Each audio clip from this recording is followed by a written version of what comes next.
Ladies and gentlemen, please bear with us as we admit people in and check their names. We will start in a few minutes.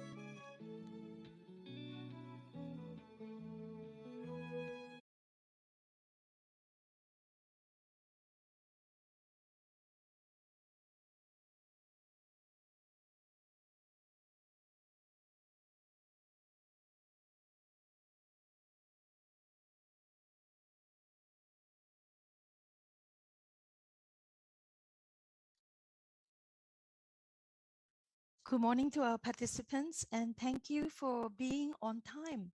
My name is Catherine Nui and I am the Executive Director of Kasih Hospice Foundation as well as your host and moderator for the Kasih Interfaith Dialogue 2021. Welcome everyone. As we wait on for other participants, and I'm sorry there's some gatekeeping happening on the other side. So let's wait for them to trickle in. Let us start with some introductions and basic housekeeping. For selected participants on Zoom, please ensure you sign in with your full name. For those who haven't done so and have somehow gotten through our gatekeepers, please change them now. This dialogue will be conducted entirely in English and will be streamed across Kasih Facebook and YouTube channels in English. It will be streamed in Mandarin via another 2 social media channels. For those who prefer to listen to this dialogue in Mandarin via simultaneous live translation, head over to Facebook and search for our partner Taitung Foundation Inc. For those of us on Zoom chat or on our Kasih Interfaith Facebook page, you can find a direct link to your chat.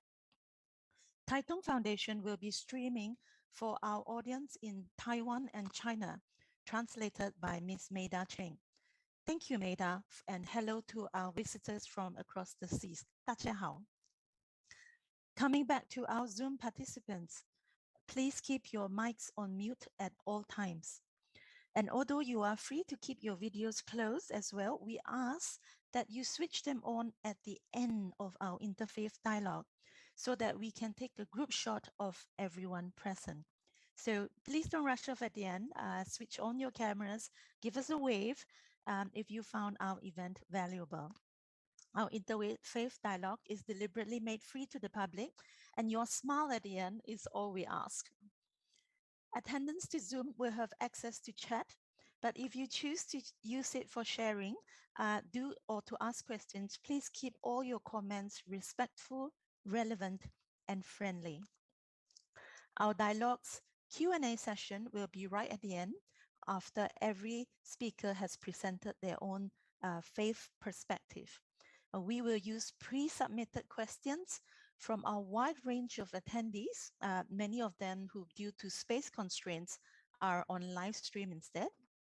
And if timing permits, we will open up to questions, live questions taken on Zoom as well. So ladies and gentlemen, honorable reverends of multiple faiths and expert speakers, my fellow colleagues in hospices, healthcare and allied health, it is my pride and pleasure to welcome you to Kasih Hospice Foundation's Interfaith Dialogue 2021. Interfaith dialogues are crucial. Recording in progress. To developing cohesive and compassionate communities. And in the case of the palliative care and hospice industry, assist in the normalization and deepening spiritual conversations around the end of life. On behalf of Kasih Hospice Foundation, I thank you again for joining us. And without further ado, I invite the President of Kasih Hospice Foundation, Datuk Dr. Goh Pik Bin, to say a few words. Dr. Goh. Thank you very much, Catherine. Good morning and welcome to the world audience to our third Interfaith Dialogue, talking on a very important topic on confronting this pandemic from a different perspective of spiritual as well as secular. I am looking forward to listen to the 5 panelists who are from many countries, and I'm sure you look forward to hear them as well. The last 2 years have been very challenging for many of us, not only the physical suffering, but also mental and emotional and financial hardship. So this is a time that we all have to work together in one humanity, one world, one global community, as what has been emphasized by His Holiness the Dalai Lama. We are no stranger to each other because we want happiness, we want peace in mind. And to achieve that, we need everyone to have happiness, to have peace in mind. So with that, I want to thank all the panelists, all my friends, and all of you who make your time to come here. Special thanks to Dr. Richard Lim, who is now our advisor, medical advisor to Kasih Hospice Foundation, and he is certainly a pioneer in palliative care in Malaysia. So with that, I return back to Catherine Uy. Thank you, Dr. Go. And now I invite our very special guest, Dr. Richard Lim, medical advisor to Kasih Hospice Foundation, as well as his bigger role as the National Palliative Care Advisor to the Ministry of Health of Malaysia. Welcome, Dr. Richard, to Interfaith 2021. Thank you very much, Catherine. Thank you very much, Dr. Go. And a very good morning, ladies and gentlemen. I'm really pleased to be here and to see, this third annual Interfaith Dialogue, which I think we are really very fortunate that, the Kasih Hospice Foundation has been very dedicated and passionate towards, organizing every year. Because I think, especially in Malaysia, where we are, such a multiracial, multicultural, and multi-religious society, I think that such a dialogue is indeed very important to promote better cultural competency, especially when we're talking about caring for people, towards the end of life, where these things really matter the most. And so this morning, I think that we are really looking forward to, hearing about from the panelists about this theme of confronting life and death in pandemic times. And I think that all of us are certainly aware, and all of us have experienced the impact and ravages of this COVID-19 pandemic for the last 2 years. I think this year, the middle of this year was particularly bad for us in Malaysia. Also, we had a very large surge of cases. Our healthcare system was indeed overwhelmed. And I think that many clinicians also, we face challenges, not just because of the number of cases there, but also, that spiritual impact on us as we had to kind of just cope with the situation, with many people very, very sick. And some actually quite often, we were unable to actually, treat to optimal situations. And I think that from a personal experience, at certain points in time when we're caring for such patients, and you find that, you've optimized everything that you can and things aren't going the way you hope that it goes, I guess the other thing that we have to actually fall back on is our faith and, our spiritual being. And I think that dimension is very important for us to really look at. It is actually something which it's probably the only thing left that we have to actually give us that meaning to make meaning out of all of this. So I think that we look forward to hearing what all of the panelists have to say, and I think that I hope that everyone really gains a lot, and we can learn from everyone else's experience. So thank you very much. And I hope everyone enjoys this Interfaith Dialogue. Thank you. Thank you very much, Dr. Richard. As Dr. Richard has said, our 2021 theme, Confronting Life and Death in Pandemic Times, Spiritual and Circular Perspectives, will see 5 experts present their views on the spiritual and existential uncertainty that one may experience as we fear for our health and safety during the global COVID crisis, very soon going into its 3rd year. How should we confront and approach ideas of death and dying, mortality and existential worries at times of such turbulence? Collectively, nations have lost more than 5 million lives to the pandemic, with millions more affected from every dimension, physical and mental, economic, social, but also spirituality and philosophically. So ladies and gentlemen, in COVID times, the struggle with meaning making, with living and dying has come to the forefront of our collective consciousness. And who better to address it than our diverse panel of experts today? So without further ado, I would like to introduce our first speaker of the day, the Honorable Geshe Tenzin Zopa. Geshe Tenzin is a Tibetan Buddhist monk currently residing in Australia and a touring teacher under the Foundation for the Preservation of Mahayana Tradition. He was ordained at age 9 into the Kopan Monastery in Kathmandu, Nepal. And in 2007, he graduated from Sera-Je Monastery and was conferred the title Geshe, which is the equivalent to a Doctor of Divinity in Tibetan Buddhism.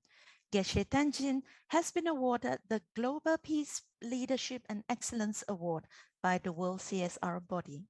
We regret that Geshe-la will not be able to speak with slides today, but all other speakers will have their presentations ready for your convenience and to email home at the end of the speaker session. Honorable Geshe-la, thank you for sharing your wisdom with us today. The floor is yours. Thank you, Catherine, for the kind introduction. So first, I would like to express deep respect and greetings to all the distinguished speakers, and also deep gratitude to all the the Kasih Foundation team that who tirelessly make this event possible. And also greetings to all the participants from around the world. And I also would like to take opportunity to express my thoughts and prayers to all the global people that who went through difficult time during this pandemic, especially to those who have lost their life, lost their loved ones, and also to those who are still going through COVID difficulties. So today, my presentation is very much, according with the request that I should present according to Buddhist perspective to the points. So this is just very much, point of view from the Buddhist perspective.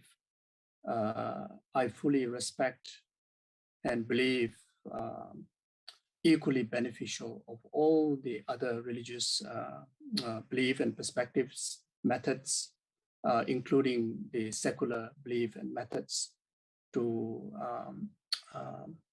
heal and benefit during this kind of crisis. So in order for me to be in the time limited period, I will just read through my notes. And I also would like to apologize that I was unable to provide this slideshow. So my presentation very much is more of like offering, perspective answer to the question that pointed out, and the third point that I kind of divide into two sections. So I will very much answer in relation to the 4 different points.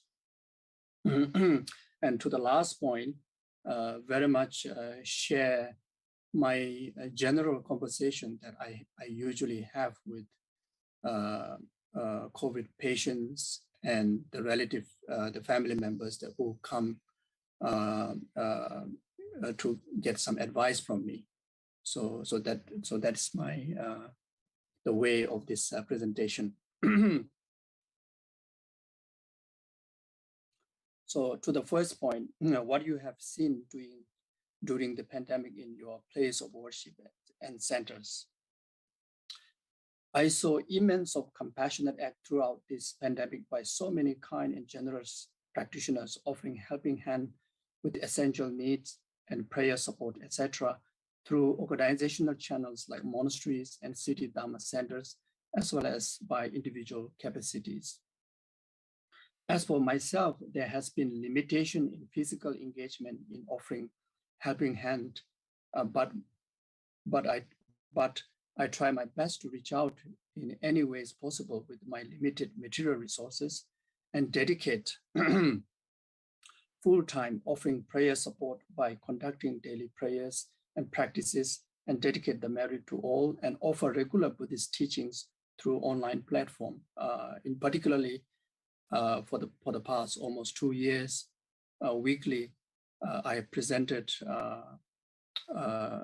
very important Buddhist collections, classical teaching collections called the mind training teachings, which most of the theme of the teaching offer the tools to overcome the sufferings, adversities, and taking the obstacles and sufferings onto the path to a meaningful journey of life. So, so that's one of key things that I try to be available to help those people that who are following the Buddha Dharma and who in particularly seeking my spiritual help.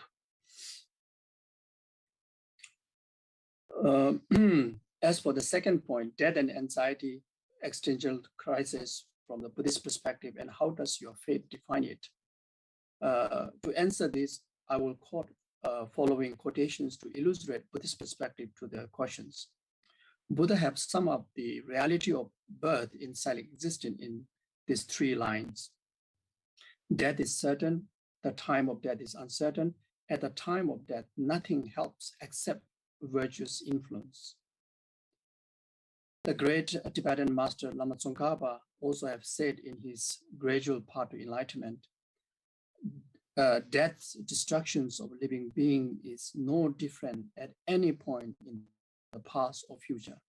And also in the Garden of Birth story by Buddha have said that when you analyze the nature of the world, humans are regretful at death because they have sinned and have not brought forth virtuous action.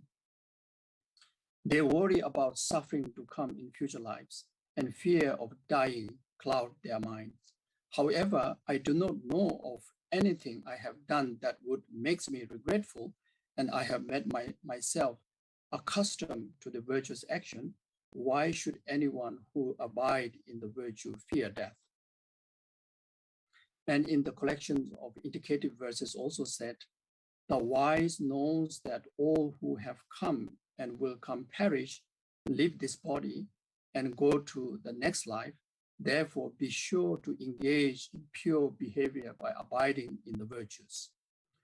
So the point from these quotations I understand is virtuous influence is the key factor to ease the suffering of death process and the continuum after death. The third point, how does your faith deal with death anxiety and existential crisis? To answer this, I will quote following quotations to illustrate Buddhist perspective to the questions. As what great Indian Pandit Shantideva have said, it is not possible to control all external events, but if I simply control my mind, what need is there to control other things? And as a great Tibetan master, Penjen Losang Chökyi Gyaltsen taught this prayer, which can be helpful to reflect. When the doctors give me up, the rituals no longer work. When family and friends give up hopes for my life, when anything I do is futile, may I be blessed to remember my Guru's instruction. So, controlling one's mind or abiding in virtues or blessed to remember the instructions of Gurus can be understood in cultivation of refuge practice and the practice of 5 power at the time of death. as like what great Indian Pandit Chandrakirti said in his 70 verses on refuge, the Buddha, the Dharma, Sangha are the refuge for those who desire liberation from suffering. And the great Tibetan master, Penjen Losar Chökyi Gyaltsen, guide us to remember this. I quote, if my time of death comes before I have completed the point of path, I seek your blessing that I may be lit to be Pure Land. Through the instruction for correctly applying the 5 powers, or the Guru's transference of consciousness, the forceful means to enlightenment. Unquote. In Buddhist teaching, understand that the practice of proper refuge in Buddha Dhamma Sangha are able to protect from fears of dissolutions of death process and help to prevent from being born in lower realms. As for the practice of 5 powers, regarded one of the most powerful methods to help guide and transfer dying persons' consciousness to higher rebirths, such as in Pure Land of Buddhas. So if the patient by themselves able to practice refuge of 5 powers, then can do so. Otherwise, family members or the practitioners can help to guide the patient through the practices. The 5 powers are the power of the positive imprint. The first power is the power of the positive imprint. Teaching have emphasized that when you are dying, beneficial to die with altruistic mind, such as cultivation of love, compassion, etc. Second, the power of intention. Dying, cultivating altruistic intention can able to protect from fear and also, guide us through a positive journey. The third power, the power of letting go of attachment, grasping to anything to do with this life's concern. As the great Indian Pandit Shantideva have said in Bodhisattva's Way of Life, as long as you don't drop the fire, the burning won't stop. In the same way, as long as you don't let go of the attachment, grasping to I and mine, suffering can't be abandoned. So the fourth power, power of prayers. Pray like how Bodhisattva would pray. The prayers, like recommended prayers like this. For as long as the space endure and for as long as world lasts, may I live dispelling the misery of the world. Whatever suffering there is for the world, may it all ripen upon me. May the world find happiness through all the virtues of the Bodhisattvas. The fifth power, the power of training. The way to transfer the consciousness by the power of physical and mental conduct. The conduct is to lie down. The physical conduct is lie down in the lion position while recollecting that the Buddha have passed away to the sorrowless state in this position. It is very helpful to remember the Buddha because it planted the seed of enlightenment. Recollecting the Buddha also make it easy not to be controlled by delusions and fear and easy to give rise to virtuous thoughts. Lie with your head towards the north and on your right side while resting your right cheek on your right hand. Block your right nostril with the small finger of your right hand. Place your left hand over your left thigh and breathe in and out through your left nostril while doing altruistic practice of giving and taking, the Tonglen practice. Even just adopting this conduct of lying down on the bed on your right side in the positions of lion, as the Buddha did when passing away, can make a big difference to the way you die. It makes it much easier for you to be reborn in the Pure Land of the Buddha and no question of able to die with cultivating altruism. So the fourth point, how should people face great uncertainty, loss of loved one, and end of life in general, and particularly due to COVID? I will illustrate this by sharing some of my general conversation I had with family members who went through COVID crisis. Those people who are facing life-threatening illness, in particularly those who contracted with COVID, and when it is in critical condition, come to approach with much fear, helpless, exhaustion, asking, what should we do as a family to our loved one who is facing near death from COVID and there's no other option left to get treated? My answer to them was never give up and try your best until to the last breath. But do that without worrying too much and living in fear. I often quote these verses by great Shantideva to educate and calm their mind. Quote, why be worried about something if it can be remedied? And what is the use of being worried about something if it cannot be remedied? And I advise them that one should continue to give best treatment that is available in the hope of recovery and continue to pray for the best. Then in such a stressful situation when things are deteriorating, there's a rising of frustrations and distrust to the doctors and the treatment, etc. For such situation, I try to advise them by saying, I believe that with the basic ethical principle of any hospital and the doctor and nurses are offering their best care and treatment. Many COVID patients around the world die due to no hospital bed and no treatment available. For this reasoning, just getting hospital bed and getting treated is already fortunate and thankful. So therefore, don't add stress to the doctor and let the doctors to treat the patient in their best capability. What end result will be very much depend on collective and individual karma. No one, including Buddha or the doctor, can determine what exactly the end result will be. So instead of panicking and living in fear, confusion, distrust, and blaming, rather everyone should stay calm and continue to hope and pray for the best.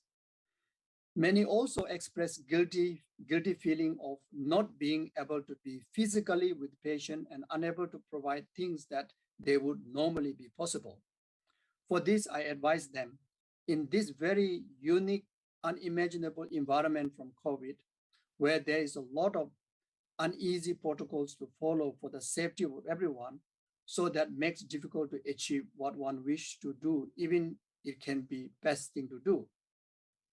Understanding this reality, no one should feel guilty in any ways, because in the understanding of natural law of karma in any situation, ultimately nothing is really in anyone's full control when complete karma of the individual's past lifetimes and the present karma of condition strike on individuals.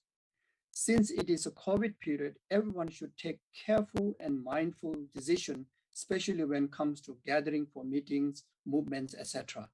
I believe the safety and healthy of living families during COVID is number one consideration. We all already experience how inconvenient and difficult it is to handle if someone in the family get COVID. So therefore, from now on, our most important is to stay safe and take every necessary precautions and protection from COVID for everyone's benefit. Then some families go through tremendous stress when the loved one get into ICU and cut off from all communications and knowing the patient is unconscious.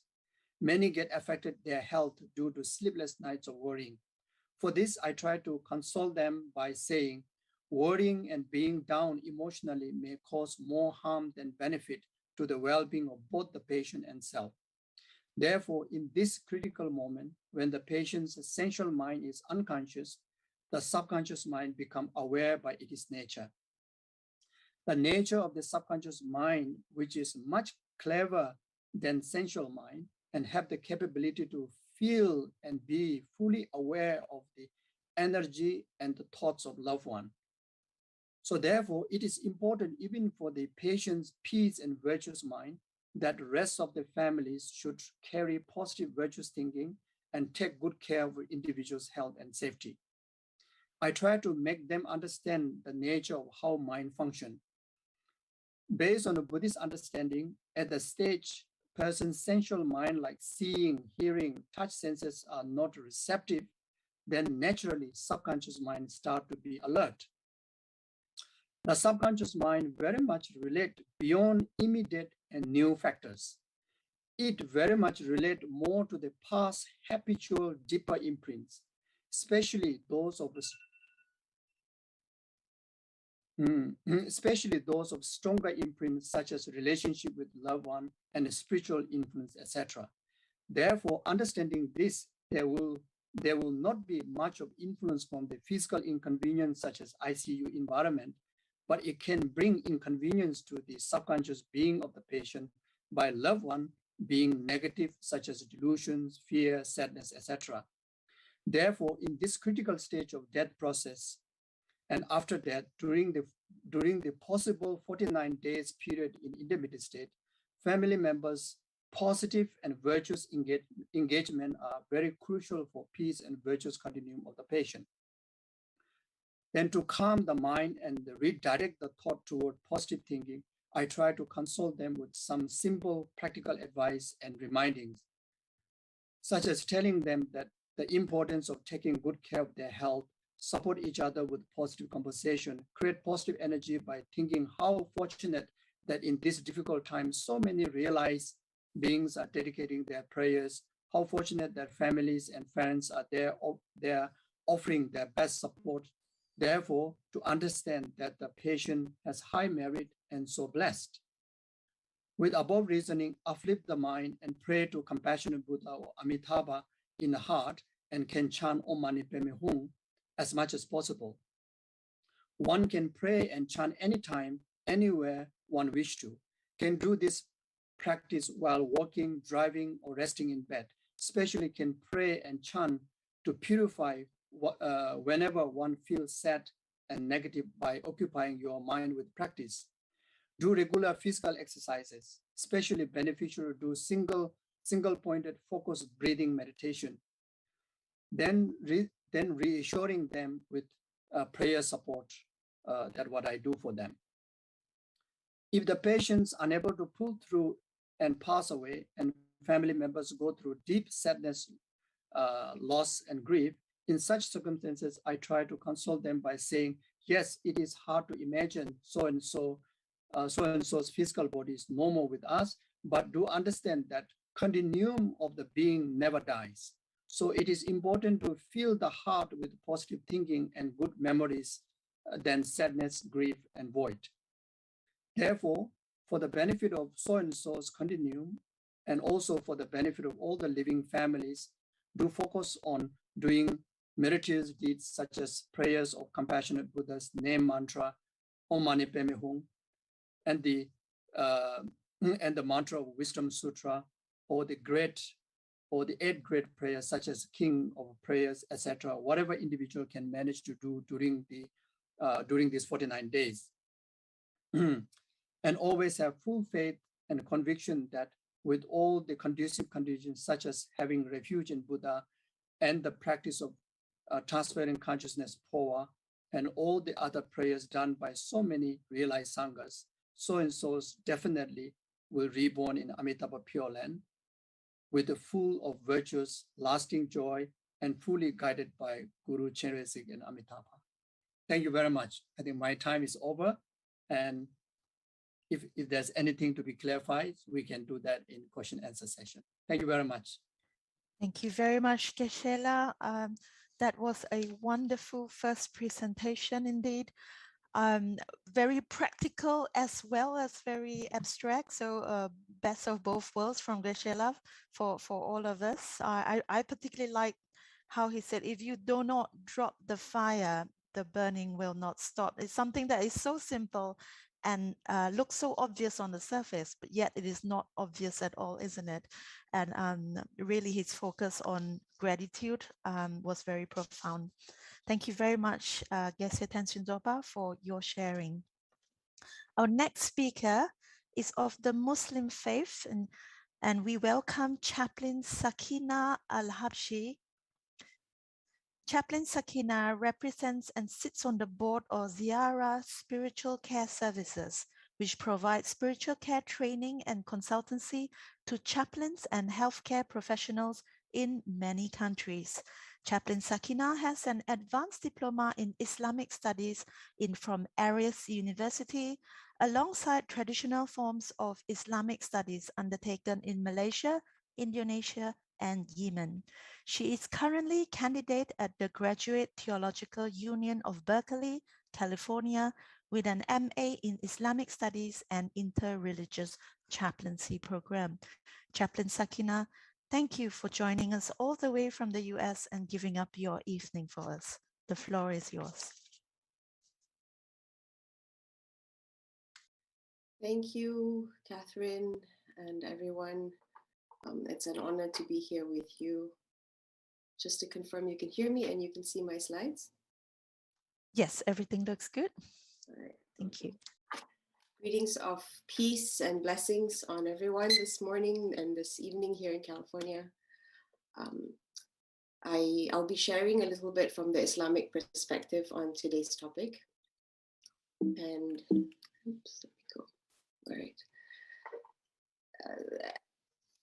The prompts that Kasih have provided us are very interesting and challenging, and I'll be covering some of them in a different order, but hopefully, inshallah, God willing, by the end of the session, we would have talked about different perspectives of this. I'll start with briefly on the concept of life, death, and the afterlife in Islam and perspectives of illness and healing. And then we'll talk specifically on assessing priorities in the time of crisis based on the objectives of the Sharia. So in a time like COVID, like you might need to be adjusting certain regulations and approaches as we've had to see already in the last 2 years. Talk a little bit about Islamic ethics very briefly, considerations for serious illness and the end of life. And I think we will spend most of our time on this case review of a patient, a COVID-19 patient, and also on the guidance, what guidance we have from the teachings of Islam from Prophet Muhammad, peace be upon him, his own dying process, and in adapting to pandemic limitations. I'll touch a bit of that. And then back to the prompts also on my personal reflections and lessons during the pandemic. In Islam, I wanted to just sort of capture these themes briefly into 3 different sections. I know there's a lot of words. I'm just drawing your attention to the words maybe bold in red and how it might be relevant to our conversation today. The essence of our existence in the Islamic teaching, one perspective is that we are spiritual beings and we are souls in bodies that are temporary. So our souls have existed before this world as we know it, and our souls will continue to exist beyond this world. And the themes of life in the Quran and in the teachings of Islam talks a lot about life as a test, right? Life as something temporary, life as a preparation for our spiritual refinement, our growth, and like responsibilities and accountabilities that we have as humans, as caretakers of the earth. And in relation to also like end of life, then we come into the discussion, philosophical, theological, medical discussion on life itself, like the value of life, the sacredness of life itself, or is it about the quality of life? Is it about the beneficiality of your life? Or is life itself sacred? And there's also, like Allah talks about that we will be facing tests. And as we've seen, I mean, it's not new for us to be facing tests in our life, but it just feels that this last 2 years has been to the point of beyond the capacity in the sense of a lot of people. When Allah says that God doesn't burden us beyond our capacity, but yet some days feel so hard, like to make sense of the mess, and seeing that in the hospitals day after day after day of people being separated, and all of you experiencing that yourself in different ways. Some days just feel too hard. Like how do we reconcile? How do we make sense and still find comfort and believe that God doesn't intend hardship for me, that God doesn't want me to suffer for no reason. And so that connects back to like our own processing through whatever that we experience.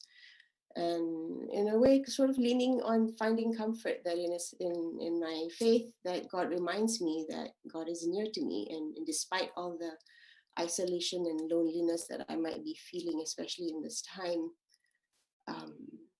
that I'm not alone ultimately. And that patient in that hospital room bedside alone, separated from his family, that patient is not alone. Whatever the patient's religious belief is, this understanding helps me as a care provider, knowing that I feel this patient's soul is not alone, even though their family member is not able to come into the building and be with them. This provides comfort to me. So we all lean on what helps us also as we provide care to our patients in this time. And that death is at an appointed time. I think this is something that's fairly often discussed. So I'm going to move on a little bit to the next section. In a time of crisis, just in general understanding of Islamic law and the objectives of Islam, the purpose of the Sharia is that it is to preserve life, preserve property, preserve the intellect, the mind, the capacity, preserve family, your lineage, your offspring, honor, spiritual and faith autonomy. So when in a time of crisis, some of these priorities might be different. I'm not going to go into specific example, but something that might be a necessity at a regular time, in the time of COVID, it becomes a luxury. We don't have the access to that anymore. The need for that has been reduced. So rules and regulations around healthcare, around end of life might change with some of that. And those principles also lean on the priorities of preserving life, of easing hardship to ourselves and to others, of trying to maximize benefit, of assessing public interest. This comes into a lot of, especially in a place that might have limited resources. Like how do we assess the public interest versus the personal interest, and finding the balance of that? If you only have 5 ventilators and you have 12 people that need it today, these conversations are difficult, these decisions, these dilemmas. There's no specific answer, but it's an active conversation that happens, and it's guided. It's guided by, in my perspective, the Islamic faith, and then in line with also medical bioethics, which overlap with a lot of this as well. Okay, we'll move on to considerations. So, some of the topics that come up in general, and then maybe also specifically in COVID, brought more like onto the front line of the news. Like even the regular person on the street now knows what a ventilator is. Previously, this would not be so 2 or 3 years ago. Everybody's a medical expert now, more than before. But just certain considerations from an Islamic perspective. And again, these are very generalized. And as I said on the slides also, like assess, ask, case by case, general and specific fatwas might be different in a specific case, in a specific location, specific time. But just in general, these are some of the common considerations that you might have in mind if you're talking to a Muslim patient or Muslim family member. And again, Muslims are different, so case by case, and just a general awareness. With regard to so concerns around cessation of life-extending measures, there's a range of scholarly opinions, navigate with care, and especially as my role, like the focus is more also on focusing on the emotional and spiritual pain that might come in around these discussions. So many times I have like a patient, and then they might have 3 or 4 children, and the children's all say different things. And there's a lot of pain. Like I wanna support mom and have her try harder and go for more curative treatment. Like I'm not ready. To me, this is my way of showing love to mom. Like we have to continue, we have to try harder. Whereas another child might say, but I wanna show love to mom by not putting her in the ICU for weeks and weeks. And I think that's not what mom wants. And I think I'm coming from a place of love. So these conversations happen in the patient room, outside, in the conference room, on the phone, in your own households, maybe even, when actually they're both coming from a place of love, and they're both maybe even have a specific religious ruling like they're leaning on. So just to outline that, it's often if you can connect to people on where is that pain, like we're all in this room, like we want what's best for mom. We all love mom, and that's why we're arguing essentially. How can we come about to a decision that gives comfort to the family, that they're able to live with also, and that all parties feel a sense of accountability and involvement in the process. We talk also about obligated and non-obligated treatments, and that might change with respect to timeline and then the acuity of a situation and the spectrum of necessity, as we mentioned earlier. I want to just mention briefly about language. It's how we communicate matters, often more than what exactly we're saying also. So that balance of how are we saying things like withdrawing care, or are we saying like stopping artificial breathing, or are we saying, you know, oh, we need the ventilator for somebody else. Like, how are we communicating all these things to the patient, to the family? And as expected, there's a lot of fear and there's a lot of caution about ending a life. From an Islamic perspective, whoever kills an innocent life sort of carries that burden, am I killing the whole of humanity? And yet whoever saves a life, I want that feeling of like saving all of humanity. And this relates also to organ donation. I had a patient who was very disappointed and sad. During the time of COVID, he was not able to donate his body to science. Stanford used to have a program where you could donate your body to the medical school or for researchers, and your body will be used for science. But they stopped that program during COVID. And that actually caused the patient a lot of emotional and spiritual distress, because this was something that he had been really leaning on. This patient was not of a particular religious faith. He said that he believed in God in general, but was not following of a specific faith, but was very intentional about, I want to use my body for good, and now I can't do that because of COVID. I can't even donate my body to science. So that connected to a sense of that spirituality of the meaning and the purpose of his body, of his soul beyond death. Conversations that I never would have imagined would come up. So what else do we have? Okay, I'll move on, about 15 minutes, to a specific case. Take a deep breath. I wanted to share about this patient. He's male, he's in his 60s, and presented with fever, shortness of breath, pneumonia, tachycardia. Diagnosis was that patient had COVID-19 and also sepsis of unknown origin. And the prognosis was about 1 to 2 weeks, expect maybe days, maybe 1 to 2 weeks. Patient identified as a practicing Muslim. The patient and the family understood that there was a range of opinions when it came to end of life, and also specifically with the patient's specific condition itself.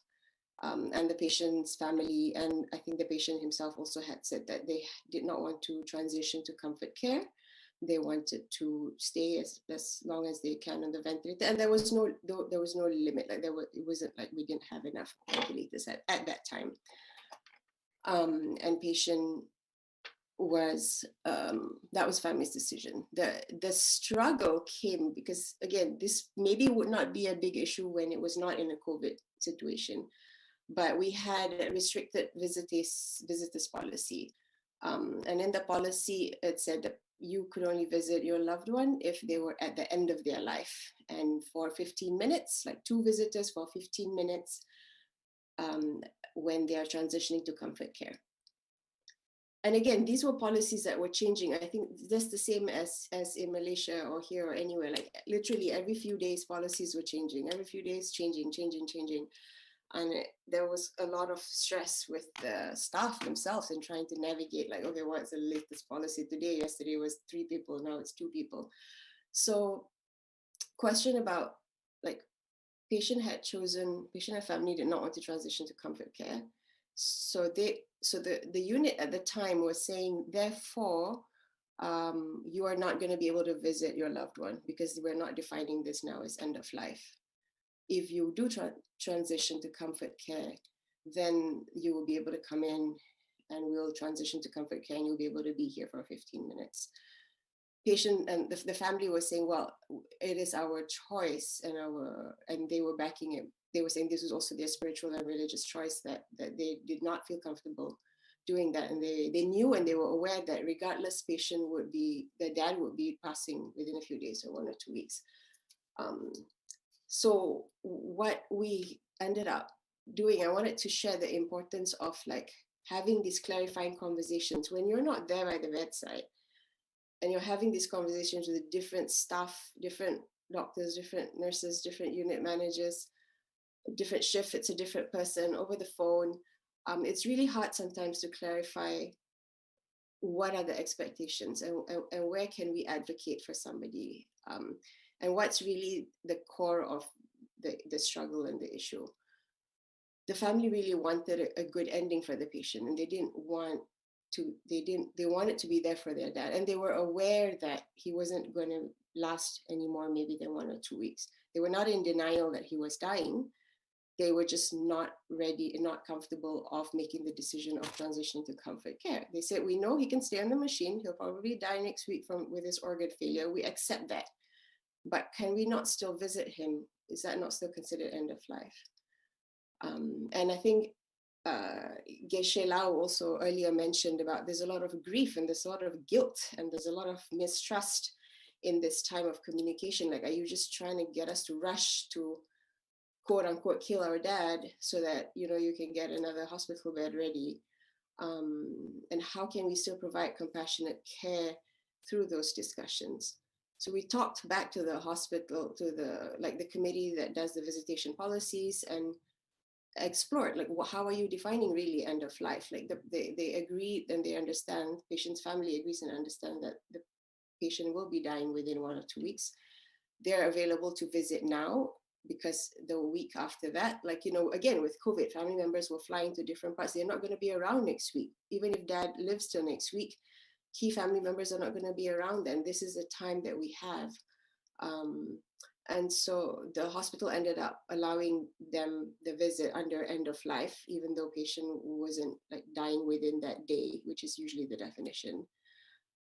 But the family had to agree that this was the one end of life visit that they had. Even if the dad lived for another couple of weeks, they would not be allowed one more end of life visit. So this is a specific example of just navigating these uncertainties and anxieties in the time of COVID.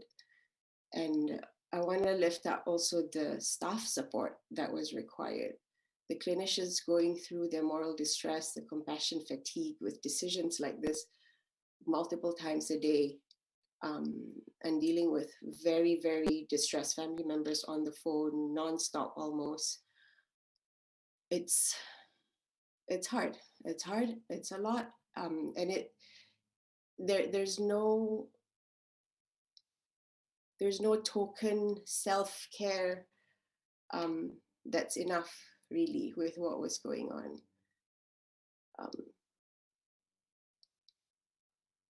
Yeah.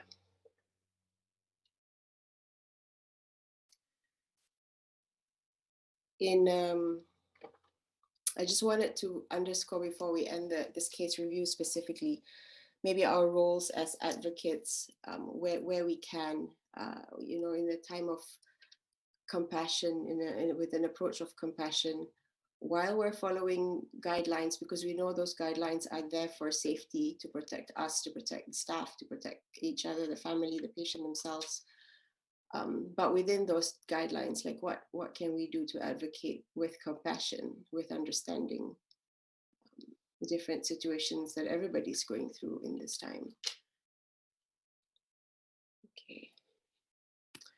I'm gonna move on a little bit.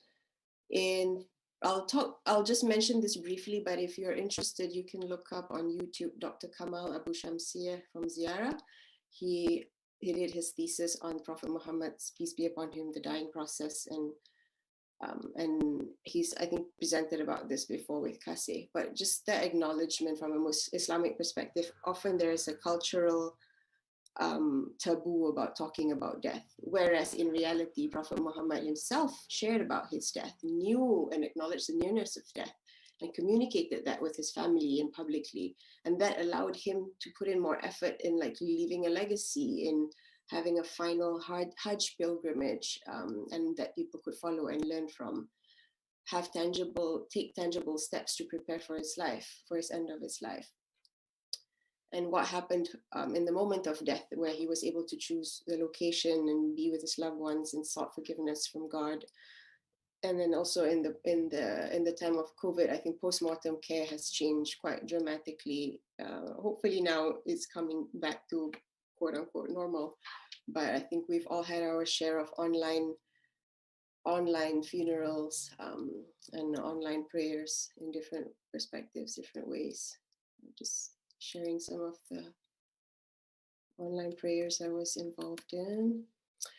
5 more minutes. I'm going to just briefly mention that in the ICU one, I'm a chaplain for the trauma and oncology ICU, or I was for a year or two, and among other roles that I had.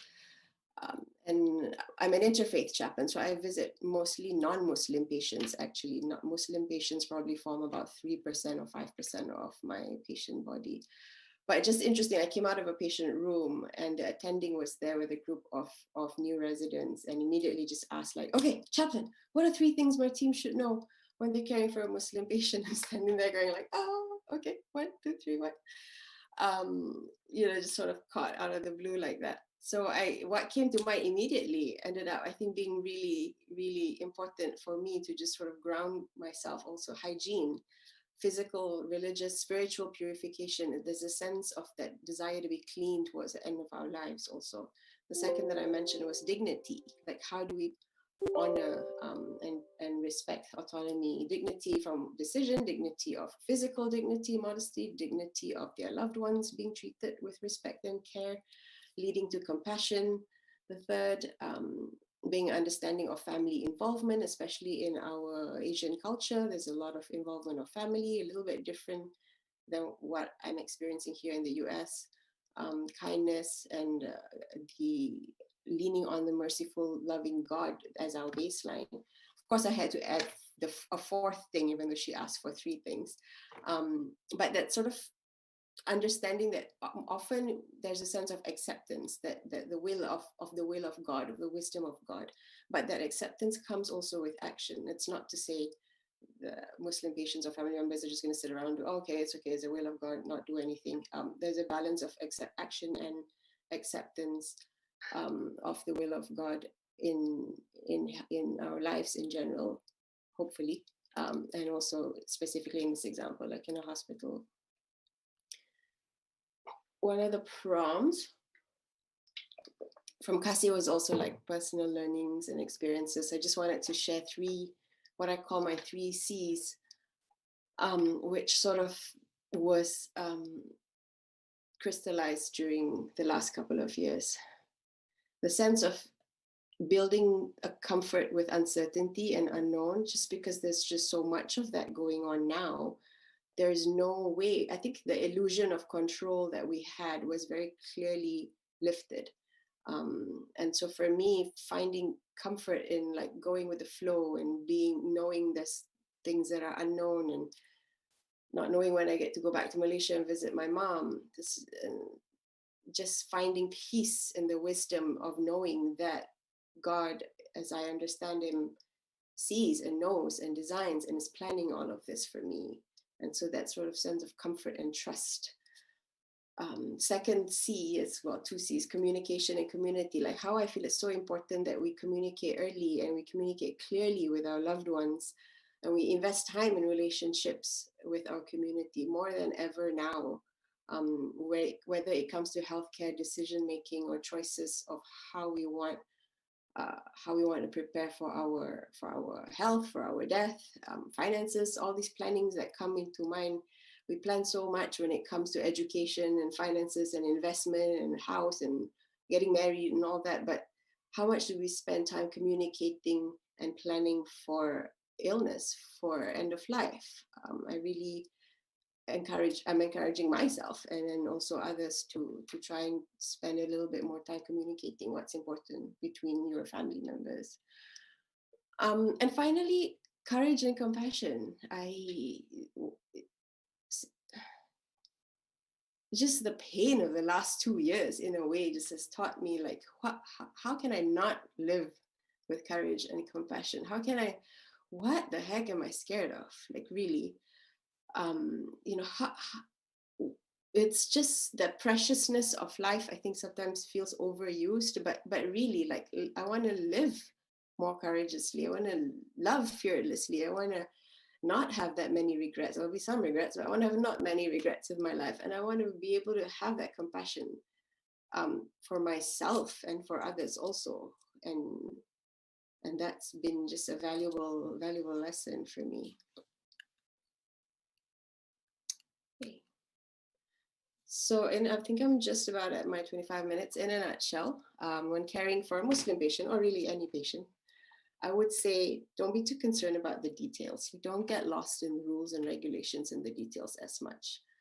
I would prioritize the relationship over being right, even if you're not sure what's important to them.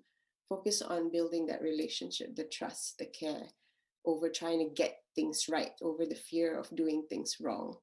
And sort of nurture a sense of curiosity and compassion, again, over correctness, over trying to be right. Like, how can I be curious about this person and their life and their spirituality or their faith or what's important to them, and not be too scared, not knowing we can't know what's important to somebody else unless we're curious and we listen, we ask, and we listen more and we listen more. And through that, we build, or I feel that I can build more compassion and empathy. And at the end of the day, as Ram Dass says, we're all walking each other home. So I'd love to have the companion of those around me who have compassion and who have that sense of care and competence at the end of my life, walking me home. Thank you. There's a few resources that I'll be sharing in the chat. These are the top two are videos that I prepared on reflecting on the patient's end of life, what might be useful for you, and specifically on telechaplaincy, how you may be able to provide support to your community or your loved ones over the phone if you're not able to be there in person. And the third link is other videos by many chaplains in North America. It is from the Association of Muslim Chaplains, but the content is very relevant to anybody really. And I'd encourage you to explore them. And they're all just very short, and hope you find those useful as well. Thank you. Peace and blessings on all of you. May you receive the peace and the comfort and the ease and the rejuvenation that you need. May you be reunited with your loved ones wherever they are. May you be able to find some sort of meaning in what feels like a messy period in our lives. And I wish you all well. Salam and peace. Thank you very much, Chaplain Sakina Al-Habshi. That was really beautiful, and thank you so much for speaking from an intellectual perspective, but also very much speaking from the heart, and I think we all identified with that. My biggest aha moment, frankly, was when I saw the line where dignity and modesty and how it equated together, and so much about how I saw Muslim practice just snapped into place for me, and I understood and appreciated a lot more when I saw that. That's my personal really clicking into place thing, and I feel so grateful to have witnessed that. Thank you so much for sharing. We will send the slides and all the resources by email to all our participants at the end of this session. So thank you, Sakina, for that profound sharing. Our third speaker is Dr. Heidi Nicole, and we are very honored to welcome our first ever humanist speaker. This year, in the spirit of catering to pluralism and diversity, which is a key aspect of the Malaysian faith landscape, and dare I say, most modern countries, our Interfaith Dialogue is proud to incorporate its first representative of circular beliefs. Dr. Heidi Nicole hails from England and currently resides in Australia, where she is CEO of Humanist Australia. Dr. Heidi was conferred her PhD in medical ethics from City University London, and aside from her leadership role in Humanist Australia, also teaches medical and healthcare ethics to both health and allied health fields. She currently serves on the Royal Children's Hospital, Melbourne, in their Clinical Ethics Committee. Dr. Heidi, we are thrilled and excited to be learning new things from you. The floor is yours. Thank you. Just checking that you can see me on the screen. Yes, everything's wonderful. Thank you. Fantastic. So first of all, thank you to the Kasih Foundation team for putting on this great event.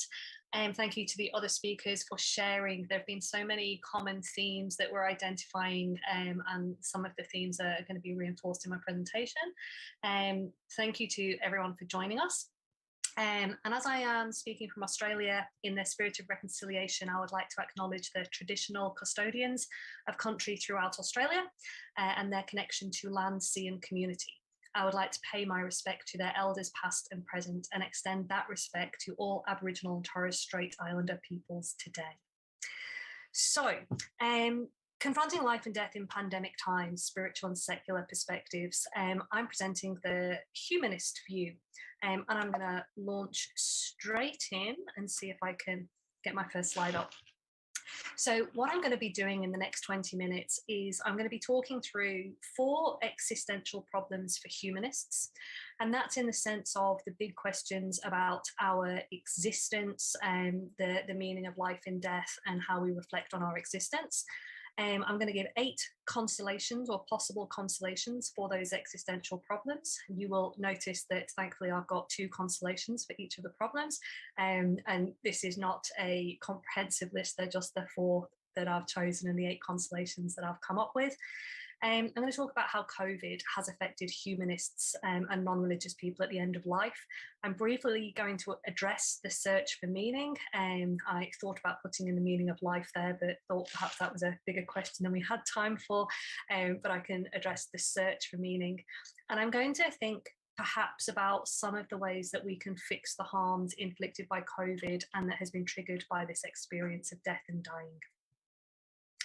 So for people who are not familiar with humanism, it's a life stance which replaces belief in a god or gods with a belief that humans are capable of defining their own morality.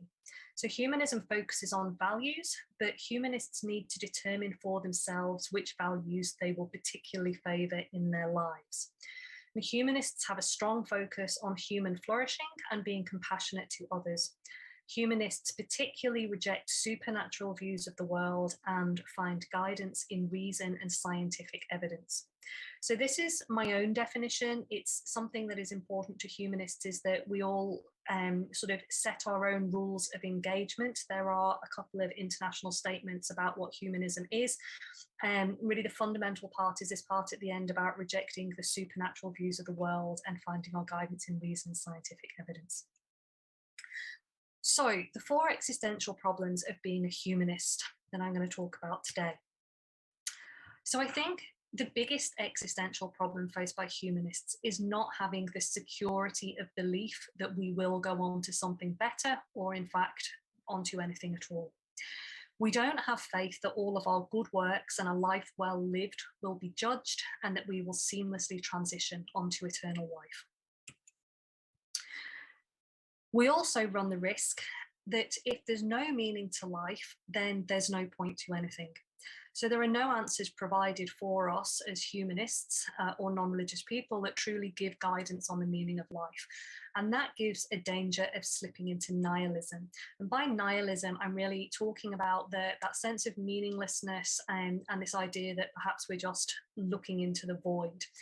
And while I give constellations for each of the things that I talk about, this idea of nihilism isn't something that I come back to later in the talk. So just to put a very brief note in here that this idea of nihilism, there is also an idea that perhaps this is something that we shouldn't be avoiding, that we don't need a consolation for, because perhaps understanding or coming to terms with the fact that perhaps there is no ultimate meaning is actually part of living a full and rich human life, that we will go through these periods of wondering if there is any meaning to anything, and that this may be part of how we go about being a human during our time on Earth. The third existential problem that I want to talk about is this idea that there is no ultimate justice. And this is a problem for humanists. So we can clearly see that bad or morally indifferent people often thrive, or even if they don't thrive, we can see that they're at least living with material comfort and gain. We're not living in a movie where the bad guys get punished at the end and the good people get rewarded. At the same time as we can see that, you know, perhaps there are criminals or drug dealers or bad people who are sitting there in their big houses and, you know, on their yachts having a grand old time, we also see that good people who live lives of humility and contribution suffer, struggle, or go without. And this is a problem for humanists. The last problem I'm going to talk about is the problem of existential doubt. This is this big question of, but what if I'm wrong? So some of you may be familiar with Pascal's wager. I'll just run through it briefly, but to go through the slide first, Pascal's wager tells us that non-belief risks an eternity of damnation. Therefore, there's always a concern that perhaps we should have prudentially chosen to believe, even if we didn't really feel that faith and we didn't really feel that calling. And with prudential belief here, meaning maybe it would have been sensible or wise to actually choose to believe. And this idea of Pascal's wager, Blaise Pascal was a mathematician and a philosopher who was writing in the 17th century. And it's a very sort of simple matrix that he came up with. And he said, look, we have two ways of living our life. We can believe and be adherent to a value system for that belief system, or we can not believe. And there are two possible outcomes at the end of life. Either we were right and God exists, or we were wrong and God doesn't exist. And then with this sort of basic matrix, if you were a believer and you were adherent to the tenets of that faith and God exists, then great. You're a winner, you get the afterlife, you get all of the rewards that you hoped for. If you believe and God doesn't exist, then perhaps you've lost some opportunities on earth, but you've also perhaps gained some things through being part of a community of faith, and the things that you've lost are very much in the finite worldly realm, and this isn't a huge loss. If you haven't believed and we get to the end of life and there's no God, then that's kind of no harm, no foul. We didn't believe, we didn't miss out on anything. It was up to us to set our parameters for our own lives. And when we get to the end of life, as we expect, there's nothing. But if you don't believe and then God exists, then there is an infinite harm, because there's an eternity of regret, there's eternal damnation. So this is something that, again, it's a very real problem for humanists, is this existential doubt, but what if I'm wrong, because we're gambling a lot? So these are the things that we have to wrestle with as humanists. So how do we deal with these problems? And this is what sort of consolation is there for humanists. So my 8 consolations that I'm going to quickly go through. The first thing to say is that consolation is really hard. If we don't believe that anything will happen after we die, this is a real and significant problem that we have to wrap our heads around. So part of what we do as humanists is we encourage people to talk about death and dying. We talk about this fear of non-existence as it's real, it's significant, and let's bring it out into the open. Let's talk about this as much as we can during our lives. And we have to accept the uncertainty of not knowing. Humans are not great at uncertainty. It's not something that we enjoy, but in this case, uncertainty is part of the human condition. And humanists may range from what I call hardcore atheists, who are absolutely sure there is nothing out there, but humanism also spans agnosticism, with many humanists accepting that we just simply can't know what is on the other side, and we just have to make our peace with that uncertainty in our lives. But we are big on reflecting about what we can perceive of the meaning of life. So while we don't know, there is this idea that there could be a nihilism and a meaninglessness, we can really reflect on this, and we can think, look, there is meaning in the contributions that we've made in our lives, and there is meaning in our legacy. And it's particularly true of the relationships that we make through our lives and the influence that we have had on others. There is meaning in the fact that we will live on in thoughts and memories. We're also able to find meaning in the world around us, and that might be in nature, art, culture, coffee, or donuts. And this idea of coffee and donuts, and it might sound silly at first glance, but if you're thinking about, with this little organic entity standing on a lump of rock hurtling through space in a galaxy of 1 billion stars, and that sort of sense of how can I find some ultimate meaning? Perhaps it is too hard. Perhaps meaning is the sitting and sharing a freshly brewed cup of coffee and splitting a donut with somebody that you love. And it's about the interwoven stories of people's lives. And maybe that is the meaning that we're able to find, and perhaps that's enough. We also generally believe very strongly in nature, and especially the cycle of life. So while we don't have an explanation for the meaning of life or death, I'm sorry, that wasn't part of my remit today, we do know that they're going to happen, and we know that the cycle of life will continue. And knowing that we've lived a good life without regrets is a key consolation for humanists. And as the last speaker said, okay, there's going to be some regrets. We're not going to get to the end without any regrets. But knowing that we've tried our best to live a good life, that we've tried to minimize the regrets that we have as compassionate, kind humans with a value system is a key consolation for humanists. Similarly, the idea of experiencing a good death can be extremely important to humanists. Now, this doesn't necessarily mean that we feel we should experience the full dying process. I know that's important in some faiths and some beliefs. For humanists, we believe strongly that people should have the autonomy to take charge of their own dying process. And also this idea means that we feel it's important to die as we lived. So in those final moments, we want to be acknowledged for our own beliefs or lack of belief that we've lived this good life as a humanist, that we have our ethics, we have our values, and we've lived a moral life, and that our feelings are important. So again, it's important to acknowledge that we want to die as we have lived. And marking life stages and celebrating lives well lived. We are really big on ceremonies to mark the stages of life. So even though we don't have faith or religion, we still do all the normal things that humans do. We get born, we get married, we have children, and we die. And at the end of life, it's very important that we gather together and celebrate the life that person led. So COVID, let's talk for a moment about the specific impact that COVID has had on humanists in relation to the end of life. So not only have we lost people, but COVID has deeply impacted on how these consolations can be experienced. So our beliefs about an afterlife or the meaning of life remain the same, but of the 8 consolations that I just presented, 4 of them have been deeply impacted by the pandemic. So the 4 that remain unaffected, talking about death and dying, we have talked. We have talked, in some cases, more than we've ever talked before about death and dying. We have had to face this. We've had to face the uncertainty of what comes next. This hasn't changed. We can have worked on what we can understand about the meaning of life, and even though some of the other aspects of experiencing and finding meaning in the life that we're leading has been impacted.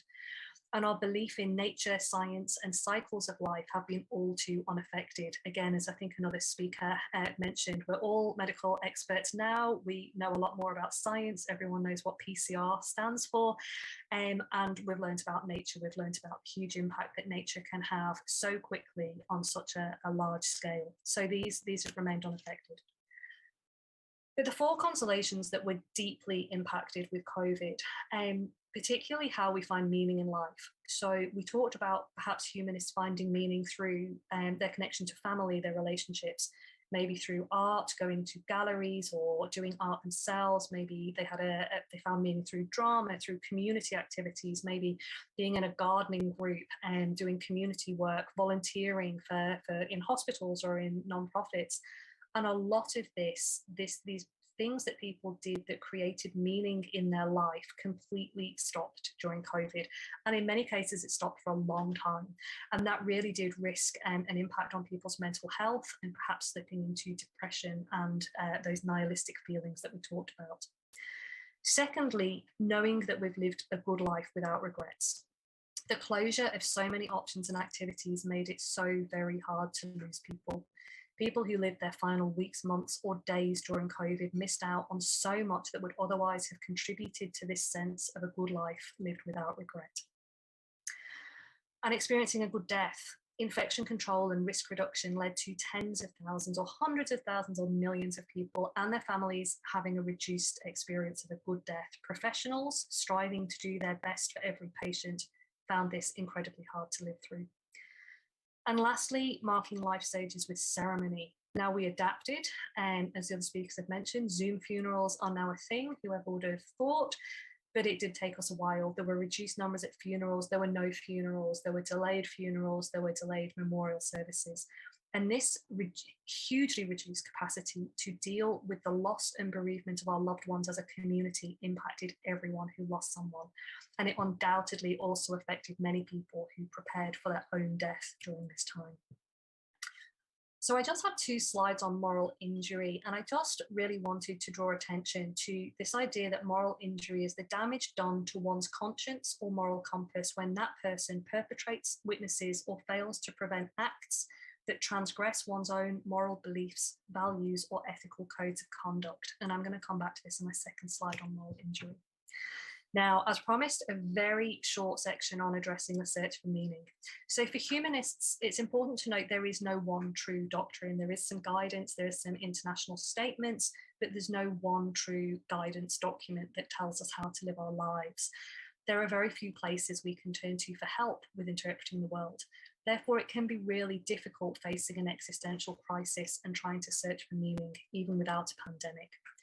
But during pandemic times, we also need to deal with the trauma and moral injury of seeing our patients or our loved ones denied a good death, being unable to die without regrets, and the impact of disconnection on our usual ways of finding meaning in life.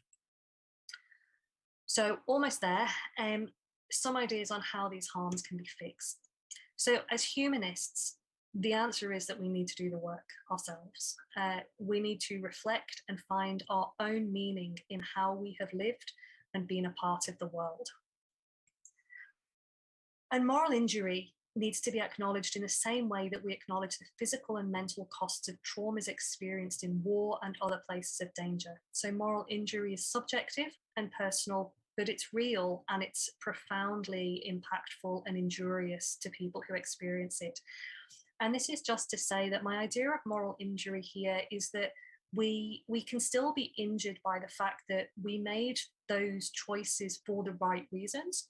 We followed the etiquette, we followed the policy, we set the policy for good reasons. We were protecting more vulnerable people. We were trying to protect our colleagues, the workers, we were trying to protect families. And this came at a cost, a significant cost. And I really believe that for many of us, whether as people who lost loved ones or as professionals, I really believe that there may have been a process of moral injury, and it's important to acknowledge and reflect on what's happened to us, and that we made those choices for the right reasons. We couldn't avoid the choices that we made, but we still ended up inflicting this pain and harm to some extent, and that's very hard to live with. So the final thoughts on death and dying for humanists is that we need to consider our legacy, our relationships, and the way we live our lives or have lived our lives. For humanists, it's important that we live by our values, that we find what our driving values are, that we live an ethical, moral life, despite the fact that we live without faith or a traditional religious belief. And we need to make our peace with the uncertainty of not knowing what comes next. And as humanists, we strongly suspect that nothing comes next. And that's me. So thank you very much for your attention, and I will stop sharing my screen. Thank you very much, Dr. Heidi, and that was a fantastic introduction to humanism. For a lot of us in Asia, we do not have so much exposure into this way of thought. So thank you very much, Dr. Heidi, for bringing this view to us. I'm very struck by a thought I kept having while listening to your slide, which is you have to do so much of the work yourself, and that's written on your slide as well. Whilst I think a lot of the perception is when somebody declares, oh, I'm humanist, or I don't have religion, then I don't have to do any more work, and I don't have to do any more thinking about existentialism. But actually it looks like almost the reverse in a way, because you suddenly have so much more of your own digging and your own reflecting to do. So thank you very much, Dr. Heidi. That was enlightening indeed. Ladies and gentlemen, we have reached our mid-session break. Please have a wonderful break and be back in Zoom in 10 minutes as we will resume our session at 11:40 a.m. Thank you for your attention so far. Keep the questions coming on chat. We really welcome your questions. Do take advantage of our panel of experts. And we will see you all very, very soon. Thank you.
People have taboo about word hospice, and people felt if I get my family members to be cared for by hospice, they are going to die sooner.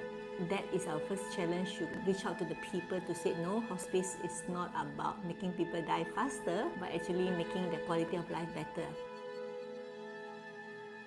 Some of the stories about these nurses who could, easily work in a hospital, where they just went to work, went to the hospital, did their work and then came home.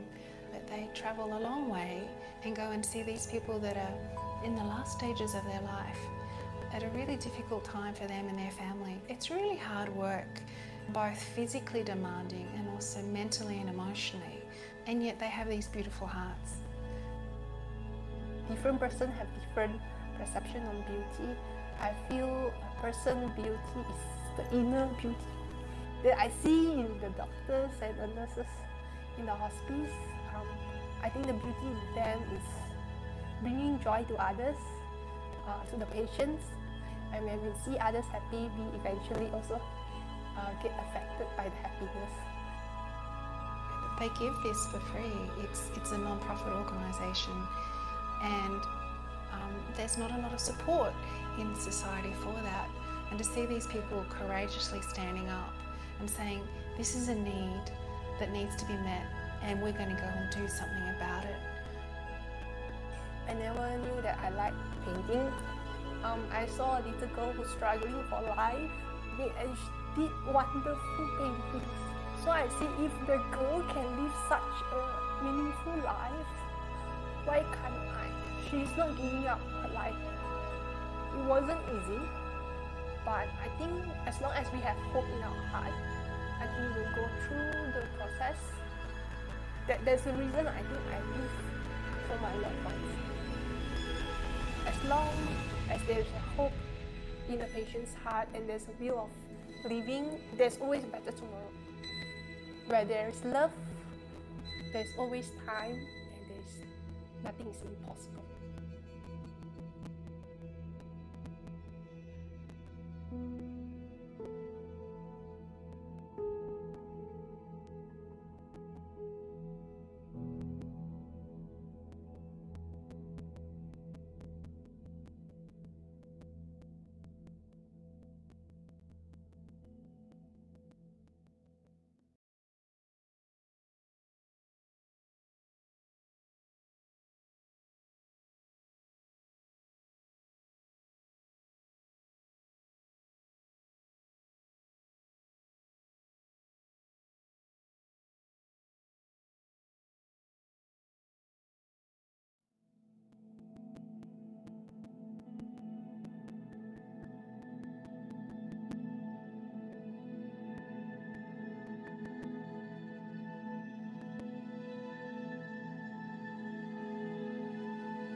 People have taboo about word hospice, and people felt if I get my family members to be cared for by hospice, they are going to die sooner. That is our first challenge, to reach out to the people to say no, hospice is not about making people die faster, but actually making the quality of life better.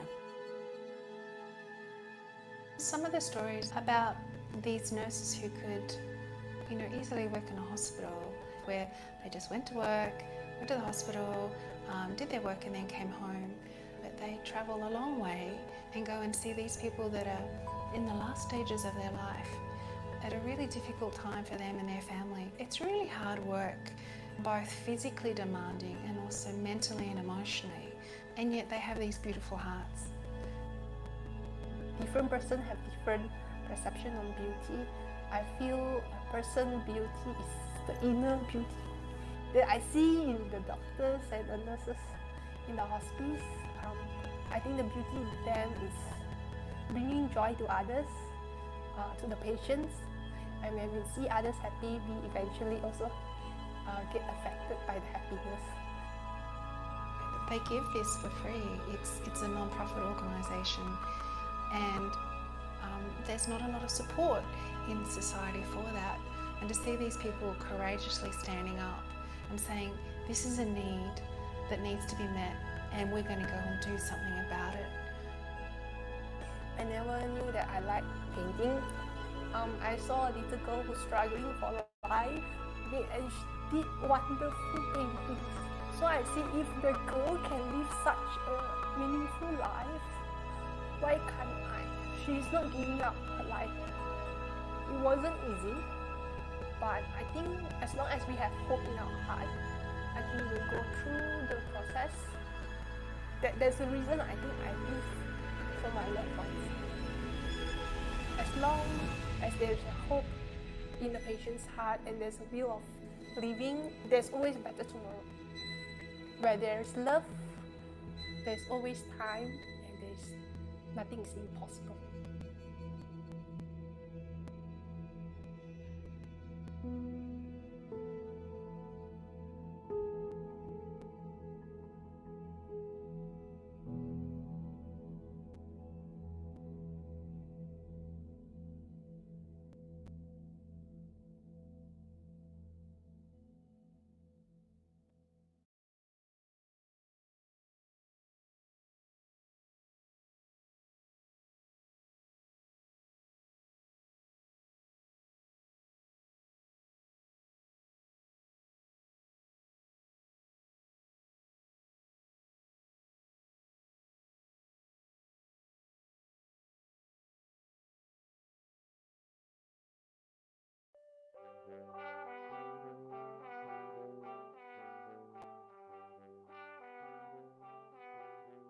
Saya, Datuk Dr. Philip Raja dari Klinik Kanak-Kanak dan Jantung Negeri Sarawak. I believe in palliative care. Tao mare lino nugdo kanuan palliative care. Halo, ngadan ke Dr. Reni Lim, ake kenyah Sin Bintulu Sarawak, ake ngelan dan penjagaan paliatif. मैं doctor Kuldeep Kaur हाँ मैं palliative care से बहुत विश्वास करती हूँ สวัสดีครับผมดร.สมพงษ์จากปุตรจยาและผมเชื่อในการรักษาเยียวยาผู้ป่วยระยะสุดท้ายกระทรวงสาธารณสุขมาเลเซีย Kopi Sanangan, Yoho i Dr. Jewel Bola Mantan Tranau Sabah, Atumbayaan aku palliative care.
People have taboo about word hospice, and people felt if I get my family members to be cared for by hospice, they are going to die sooner. That is our first challenge, to reach out to the people to say no, hospice is not about making people die faster, but actually making the quality of life better.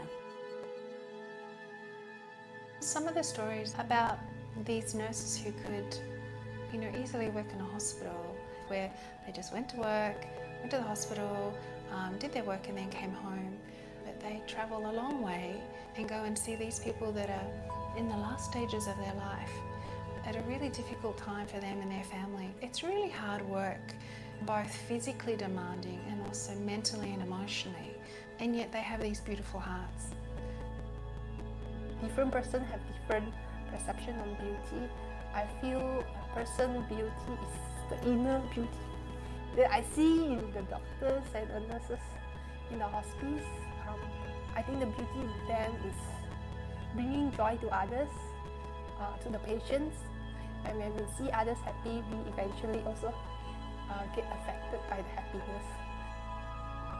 They give this for free. It's a non-profit organisation, and there's not a lot of support in society for that. And to see these people courageously standing up and saying, this is a need that needs to be met, and we're going to go and do something about it. I never knew that I liked painting. I saw a little girl who's struggling for life, and she did wonderful paintings. So I see, if the girl can live such a meaningful life, why can't I? She's not giving up her life. It wasn't easy, but I think as long as we have hope in our heart, I think we'll go through the process. There's a reason I think I live for my loved ones. As long as there's a hope in the patient's heart and there's a will of living, there's always a better tomorrow. Where there's love, there's always time, and there's nothing is impossible.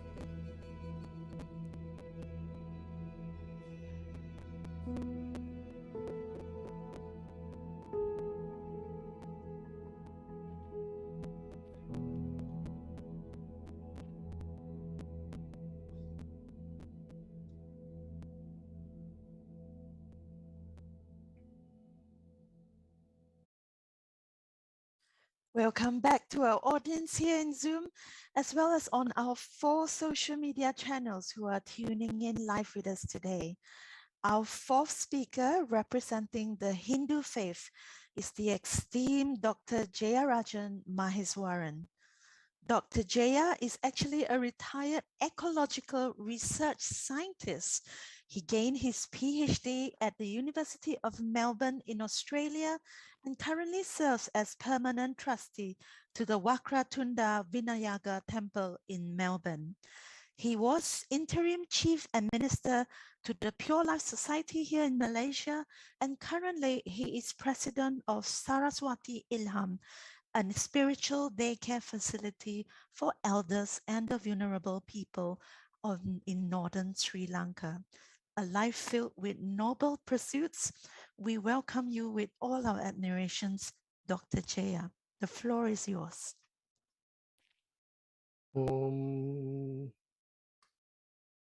Thank you very much for having me in this forum.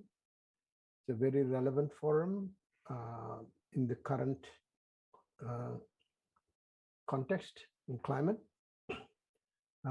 And it's really encouraging to see that we have different perspectives from different religious and humanist perspectives that we are sharing this information. Without much ado, let me start sharing the slides that I have sort of prepared for this presentation. I'll be speaking from a Hindu perspective, and the principle or the fundamental theme that Hindus believe is life is eternal. Life is eternal, and it is ongoing until you have been self-realized. Death and birth are transitional. They come and they go. But the soul that exists is eternal. I mean, that is the principle of the Hindu philosophy, which is not very different to the Buddhist and other Eastern philosophies. However, in the life, suffering is real. And in the context of COVID, it is suffering from many perspectives, from many dimensions, not only from the loss of life, but also in coming to terms with that. In a Hindu perspective, the dead are remembered always, but sometimes they are also made divine based on the deeds that they would have done for the humanity in general. So this is an important aspect of Hinduism that we need to take into account as well. There are many rituals associated with death and the funeral. These rituals are to give mainly a closure to those who are living, but also have some relevance in the meanings behind each of those acts that are performed. We'll come to that in a little bit later. And of course, there are several rituals to cope with death. It's the understanding what is death and what happens after death, and what do the living do for the dead. And there are many rituals that take part as part of the funeral aspect of it. However, we have to be real. The loss is felt and the person is missed. So this may be depending on the person. It might be a short-term loss, which can be quite traumatic, or the loss can be experienced for a prolonged period. And let's take the pandemics into context. Pandemics are not new, and we have had large-scale losses due to pandemics and catastrophes throughout the history of mankind. So coping with COVID is a new dimension to a large-scale loss. We have had wars and natural calamities that have taken hundreds of lives. Particularly in the context of Sri Lanka, we have had a protracted war that lasted for more than 35 years. And there have been many hundreds of lives that were lost in that war. And the tsunami of 2005 caused thousands of deaths, and all in an instant. So how did people cope with all of this sudden catastrophes and pandemics and wars that have either prolonged over a period of time or had a sudden impact on the humanity? The pandemics we face now is different, slightly different, because it is imminent.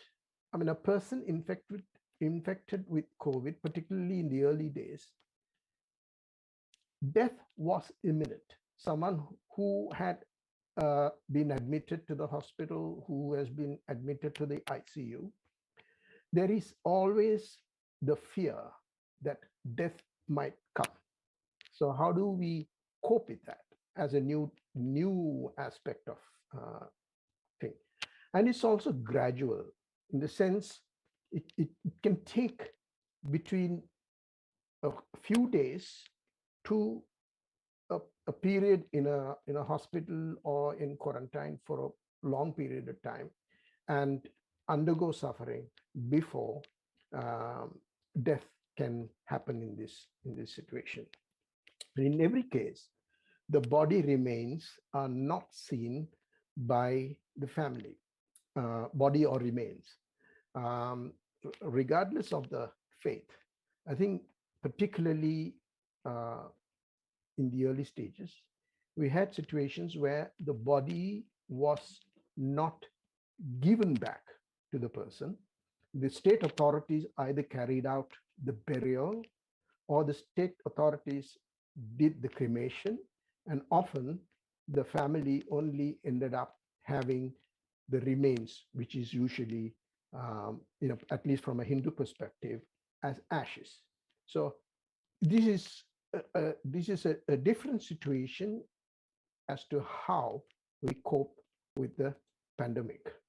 So our ashram in Sri Lanka, which is in northern Sri Lanka, focuses on the elderly. We deal with providing daycare.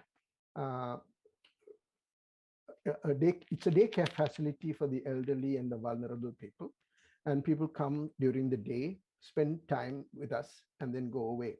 But during the COVID period, the ashram was largely closed and inaccessible for the many people who would regularly visit the ashram because of the government regulations that we had in the country. So we had to only have limited visits by elderly and sometimes the relatives, and that too within protocols of social distancing and masks worn all the time, and such interactions were different to how we would have dealt with people in the past. And one of our responses was to encourage the vaccination amongst not only the elderly, but also among the public who would normally visit the ashram. And of course, as an immediate help where they couldn't reach the places where the vaccinations were being given, we provided transport facilities for them to reach those vaccination centers and get vaccinated. Families that were affected or quarantined were given emergency provisions because of their inability to go to places where provisions were being sold, and in large in many an occasion, even access to these stores or provisions was not available because of the general lockdown that was faced in the country. So where possible, we have been making available emergency provisions to families. But of course, it is not a very sustainable process. I mean, you cannot continue to give because it is a depleting resource. So with families, we have had a lot of one-on-one sharings, either during while a person was suffering COVID or after their demise. That is one of the things that has been given by the ashram. From a religious point of view, from a Hindu religious point of view, we have been providing an ear to the people who come. A lot of the family members come not seeking solutions, but they also come with the intention of somebody being willing to listen to what they have to say. So this is another way we have responded in the context. And yes, and as I said, we have been giving a platform for the hearing to happen.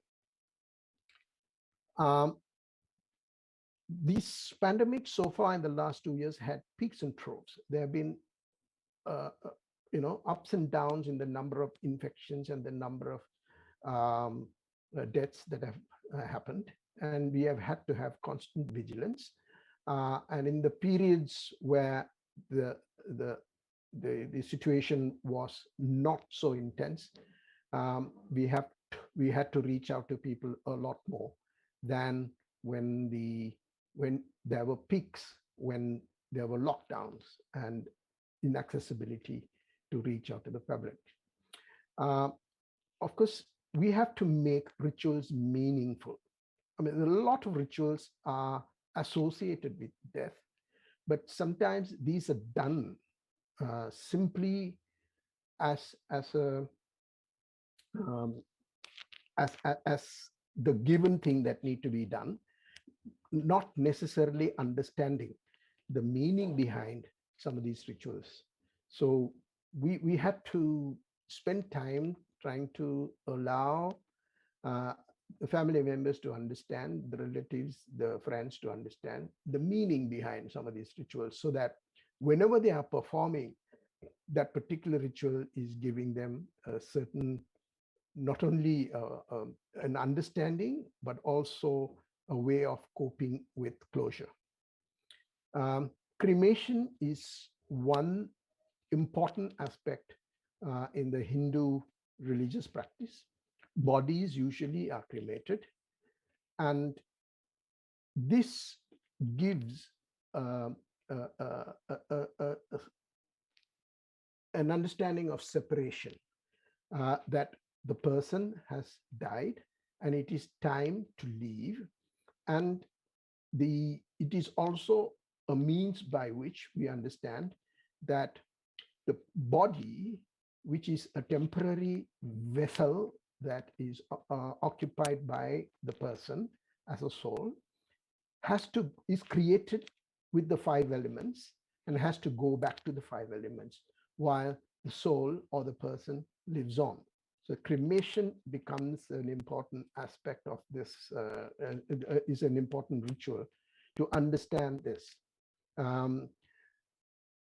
The offerings are given to appease the soul that has departed. So the offerings can be of many forms. It is sometimes by prayers, sometimes by observation of rituals, and sometimes, say on the 8th day, for example, the favorite food of the person is prepared and offered. So it's a symbolic way of allowing that spirit to rest without anxiety, and appeasing the spirit so that the spirit can move on in whatever the journey that is assigned to the spirit or the soul or the person with a capital P. Dissolving the ashes in the waters. This is another very important ritual as far as the Hindus are concerned. Why do we dissolve the ashes in the waters? Because it is going back to nature. And when usually the person who lit the funeral pyre is the one who carries the ashes and dissolves it in the waters. And when the person is dissolving it, he will usually take the ashes in a pot, go to the waters, put the pot over the shoulder behind him, and then walk away without looking at the ashes or the pot that has been thrown into the waters. And eventually the water body through the entire world is the same. So it is a mingling of the remains with the universe, or with the earth and the water bodies. So these are some of the rituals. And the religious and spiritual understanding into the meaning of life is followed after. Because often what happens is, in the process of the loss, in the process of trying to mourn for the person who has died, religious understanding becomes muddled. They are more driven by emotions rather than trying to understand the rationality of the religious practices. So often the time to interact with them comes afterwards, not in the midst of the funeral process itself. But we also have to remember that in a COVID situation, the ritual practices themselves have changed quite dramatically. We have heard from other speakers before. We have people now conducting funeral through Zoom with limited participations or no participations of the family members. People not being allowed to touch, view, or do anything ritualistic on the body of the person who has died. So all of these are new practices, and we have to come to terms as to how we deal with the emotional and spiritual understanding of the person who has lost a dear one.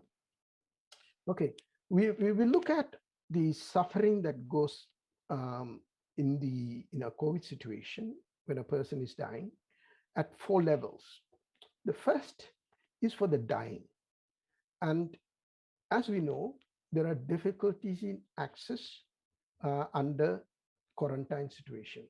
So how do we provide solace or provide help to a person who is actually in the process of dying? It is a very difficult situation, and often we have to reach them through medical personnel who are handling them. As spiritual or religious leaders, we generally have no access to the people who are dying. At the next level, it is with the family who is experiencing the situation where a family member is about to die or is in intensive care in a hospital. Once again, because of quarantine rules, these people may or may not be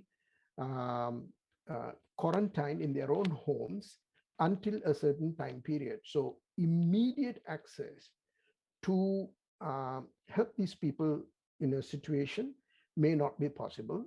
except via a phone call or some other communicative means.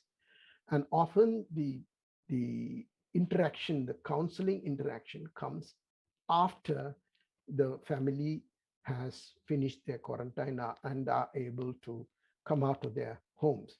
And it is dealing with that sort of a situation, which is very, very important to consider. And the third aspect is the healthcare personnel themselves.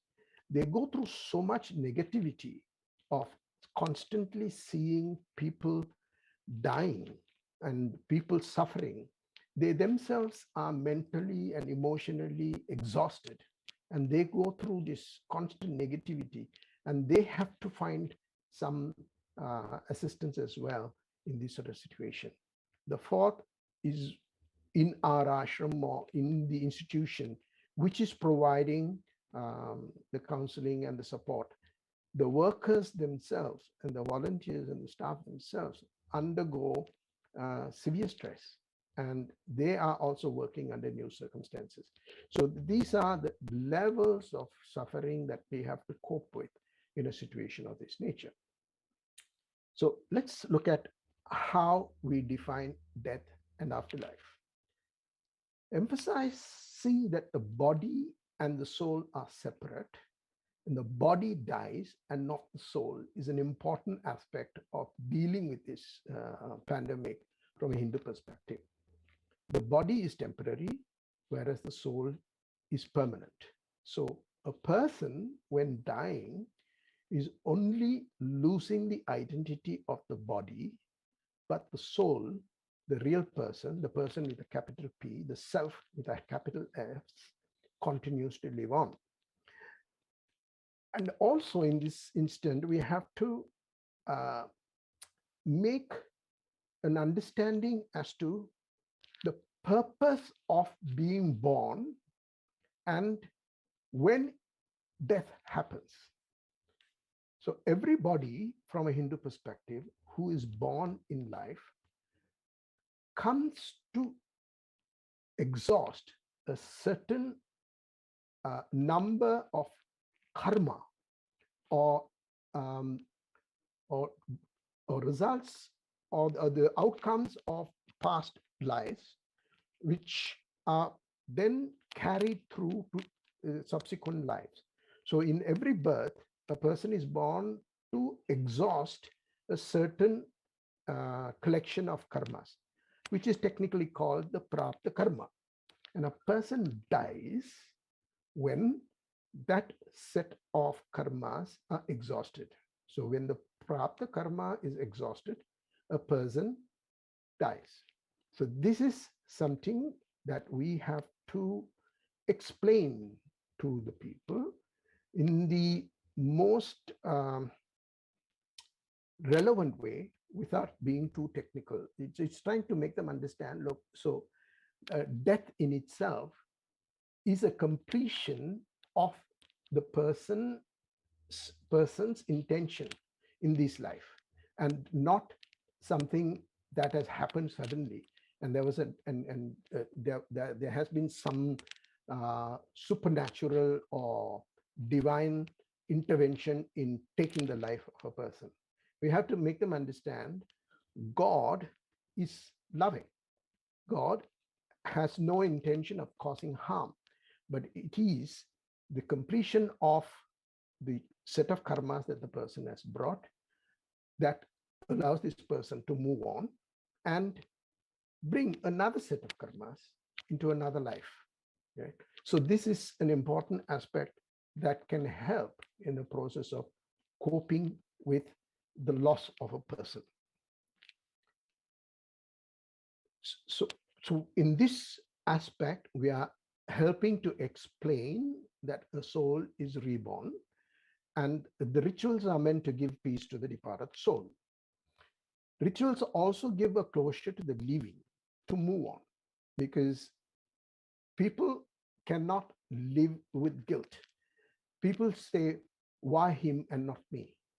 People say, there is so much that the person gave to me in conducting my own life, and now I don't have that support. So how do I cope with it? Right. So the rituals also give a closure and help the person to move on. Coping with the lack of body, as we were saying earlier, is a major issue in this, and we have to give them different ways to cope with the lack of a body to conduct the last rites. And mostly in a Hindu ceremony, the rituals are done to the ashes than to the body in this particular situation. We have also have to somehow deal with the families or the family responsibility, but also the legal responsibilities, because the death is imminent, but also in a very stressed situation. Coping with the I mean, people don't think of assets and sharing responsibilities and meeting immediate family needs. So slowly introducing them into all these aspects also becomes a part of our interaction and counseling with the people. It's also overcoming taboos and superstitions. I mean, there are a lot of taboos and a lot of superstitions associated with religious practices. And how do we separate these superstitions and taboos from the meaning of the rituals? This is very important. And then there are many religious practitioners who complicate things for the living with these superstitions and taboos. So we have to sit with them and segregate what is the ritual that is giving a closure and what are taboos and superstitions that needs to be handled with less importance.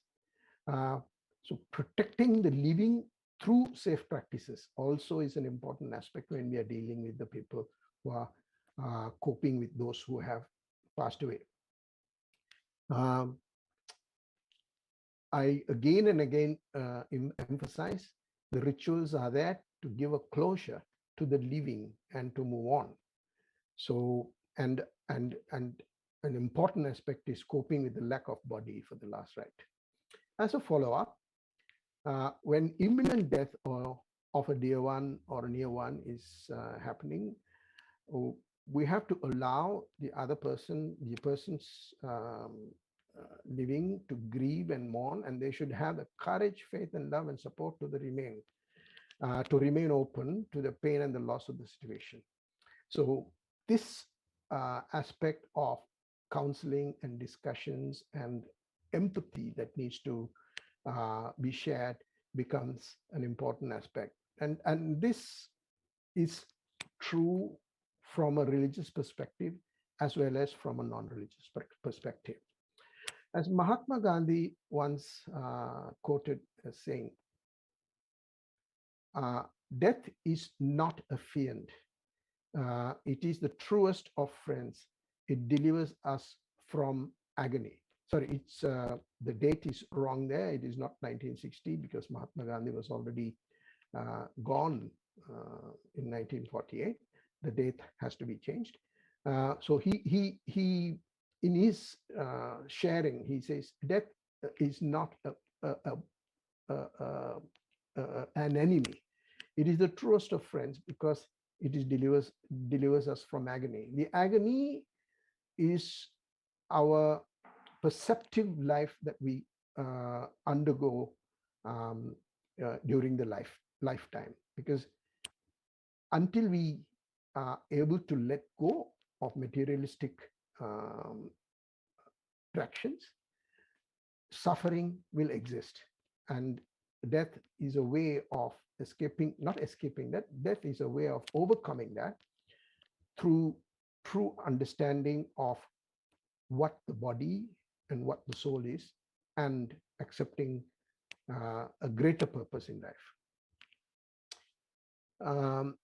Fear of death is one of 5 unwholesome mental states, and it needs to be overcome for attaining enlightenment. You would have remembered me talking of self-realization earlier. So attaining enlightenment is one of them. And there are 5 aspects of it, the fear, agony, despair, helplessness, and the other feelings embedded in one's being. I'm rushing through because I realize that I'm running out of time. The slides will be available, I'm sure, at the end of this. So let me pause there and then say, from a Hindu perspective, it is the separation of the body and the soul that is important for understanding, and emphasizing that the body is temporary and it goes back to its elements, whereas the soul lives on. Om Shanti. Thank you very much. Thank you very much, Dr. Jaya. Very, very interesting indeed, and very holistic, going from your experiences at the ashram and what you are encountering in Sri Lanka during the COVID pandemic and your response to it, as well as the guidance that is being given by Hinduism and the steps that you can take to counter that and provide solace and safety as well to your inhabitants. Thank you very much. Also, the insights into the importance of ritual in the Hindu faith that makes providing solace so much more difficult during pandemic times.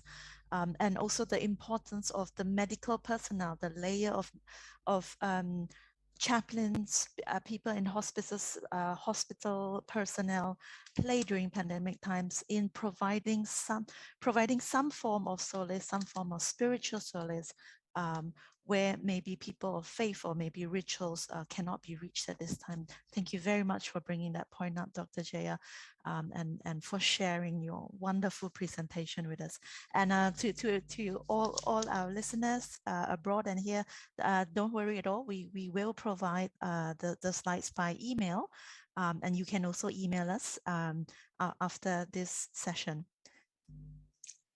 Our final speaker today, I would like to introduce the speaker of the Catholic faith, Reverend Father Dr. Clarence Devadas from the Archdiocese of Kuala Lumpur. Most honored Reverend Father holds a doctorate in theology from the Pontifical Lateran University in Rome. He is also director of the Catholic Research Center, Research Associate at the University of Nottingham, Malaysia, as well as member of the Malaysian Consultative Council on Buddhism, Christianity, Hinduism, Sikhism, and Taoism. Thank you, Reverend Father, for gracing us with your presence, and we look forward to the final presentation of the day.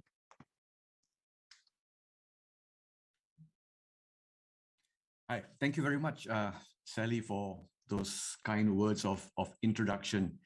To our distinguished panelists, those who are viewing us from everywhere, I think it'll be just easy for me to say good day because we're all on different time zones rather than saying good morning, good afternoon. So good day to everyone, wherever you are logging in from.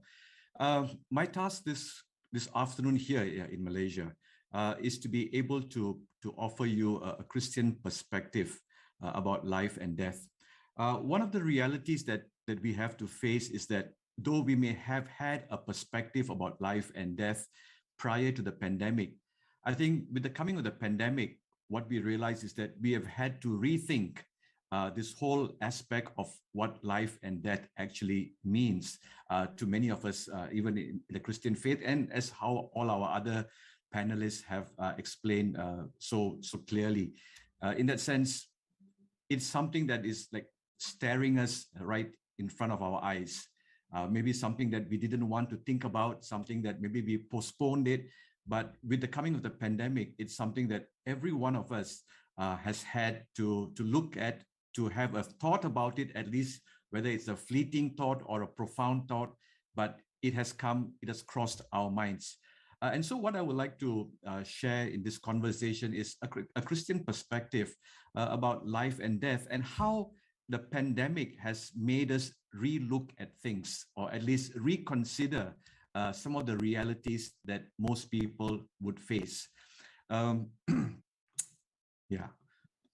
So I just like to start off by looking at the Christian faith and the pandemic, just to look at how the pandemic has affected the way we do our faith or practice our faith or celebrate our faith. Because things prior to the pandemic were so different, things during the pandemic were different, things that are going to happen when we come out of this pandemic are going to be different, because we begin to see the signs already that we are not going to go back to a point prior to the pandemic.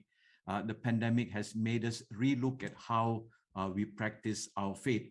But I'm not going to go into the whole variety of how the pandemic has affected our faith, but I just want to focus on this whole idea of life and death and some pertinent points. In this 25 minutes, I can't do justice to the whole aspect of the Christian experience, but I just want to pick out some key points that could help us in this conversation today. Primarily, we know that faith for a lot of our own traditions, it's both personal and communal.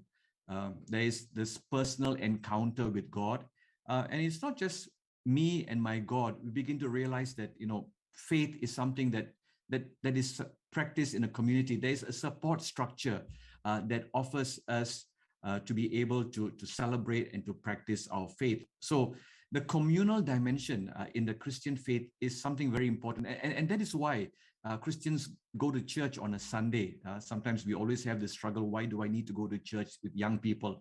But there is a communal dimension of faith that we need to acknowledge, and it's not just a personal faith that I have with God. Because personal faith somehow brings us into a kind of a special relationship with God.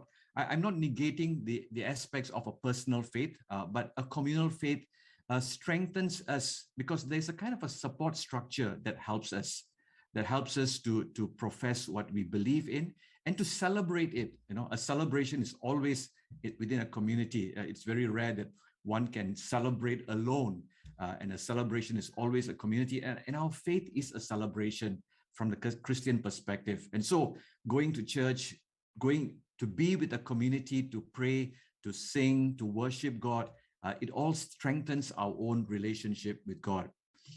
And so what we realize is that as the pandemic began to extend throughout the world, this is something that was severely disrupted, which is the communal dimension of our faith. Yes, we could still pray at our homes, we could still pray in our rooms, we could still have a relationship with God, but an integral aspect of the Christian faith was disrupted, and that is the communal life of the faith, the communal celebration.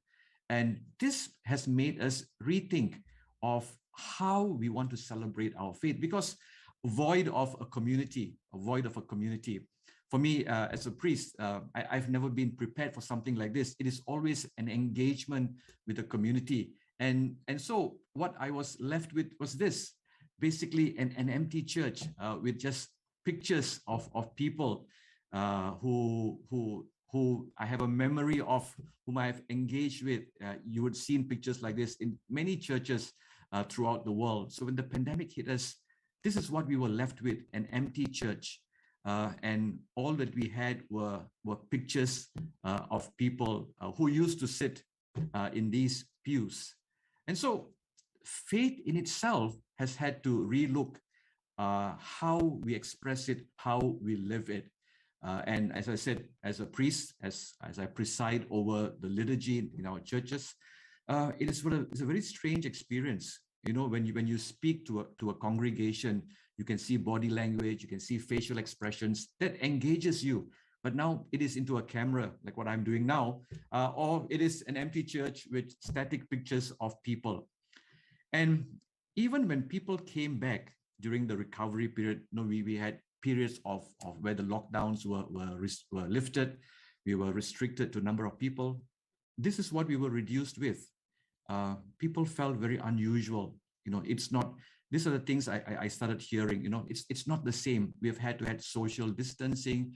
We've had to have masks. There's no shaking of hands. There's no going close to anyone. And so people started saying, this doesn't look and feel like church, because basically people miss their community, and it became very robotic. People walking in had to line up, had to register, had to scan in, temperature taken, then you are assigned your seat numbers, and as soon as the whole service has ended, you are expected to leave the premises almost immediately. So the whole experience of faith was compromised, if I may use that word, or disrupted, so it became too robotic. And what we began to realize is this: not only face-to-face engagement became impossible, we begin to realize that, the social and emotional support structures that people got when coming together were disrupted. And not just disrupted, there were consequences. And I'm sure all our other speakers and all those who are here also would know, people became, people had mental health issues. People had to deal with so many different things without this community support, without this social and emotional support structures that they were used to, especially when coming to church. So this was really for us a challenge. How do we offer people? The speaker just before me talked about, when death occurs, there's no support. Sometimes you have the body, sometimes it's just the immediate family. In the past, being Asians, whenever there's some kind of a bereavement, there's always the family, the extended family, the community to support you. Now those structures were disrupted. So we acknowledge, we realized that something was missing in the experience of faith. So in all of this, in all of that was happening, which happened so fast to all of us, what was happening was people trying to make sense of what was happening around. And I think this is the reality, that we didn't have time to think this through. We didn't have time to plan this through. As for me, becoming a priest, my training in the seminary has never prepared me for something like this, to confront a pandemic, to confront a situation like this. So all of us, whether you are a person of faith or a person who does not have a particular faith, we all realize that we are trying to make sense of what is happening around us. And that comes to the question, the conversation that we're having today. So the traditional meaning of life and death now is being challenged. I use the word challenge in a more liberal sense, because now we are having to reconstruct our age-old understanding of what life and death. Because of this multifaceted disruptions, I'm not just talking about a spiritual disruption. We're talking about emotional, mental. We're talking about financial disruptions. We're talking about a kind of a disruption that, at least in my lifetime, I've not encountered. So we are having to relook and ask questions about life and death, on top of all the other questions that we are having to ask. But since this particular forum is talking about life and death, I'm just focusing on this particular aspect about life and death. And the reality is this: facing death or grieving the death of a loved one. I don't know about many of you, but in the initial stages of the pandemic, the question was, am I going to be the next? That makes you begin to take a step back, not one step back, maybe 10 steps back, and ask this very hard question, am I next? Or you hear somebody, a friend, a family member, and really is something that we could not run away from. If, for in some communities, in some people, talking about death is a taboo. People say, oh, don't talk about death, that's too depressing. But I think the pandemic has forced many people to confront this question. So with that background, I just want to look at what is the Christian vision of life and death. And then that offers a certain perspective, especially in the light of what we thought about in the pre-pandemic days. And now, after having gone through this pandemic, what is the challenge? How are we looking at life and death? So from a Christian perspective is this, life is a journey, we are just transitioning. For a Christian, that's what life is. Life begins with God and life would end with God. Our life here on earth is a journey. And the journey that we are making is a journey with a deep consciousness from God. And I take this from the Bible, from 1 Peter 1 chapter 18, that we are all on a journey, that we are all transitioning.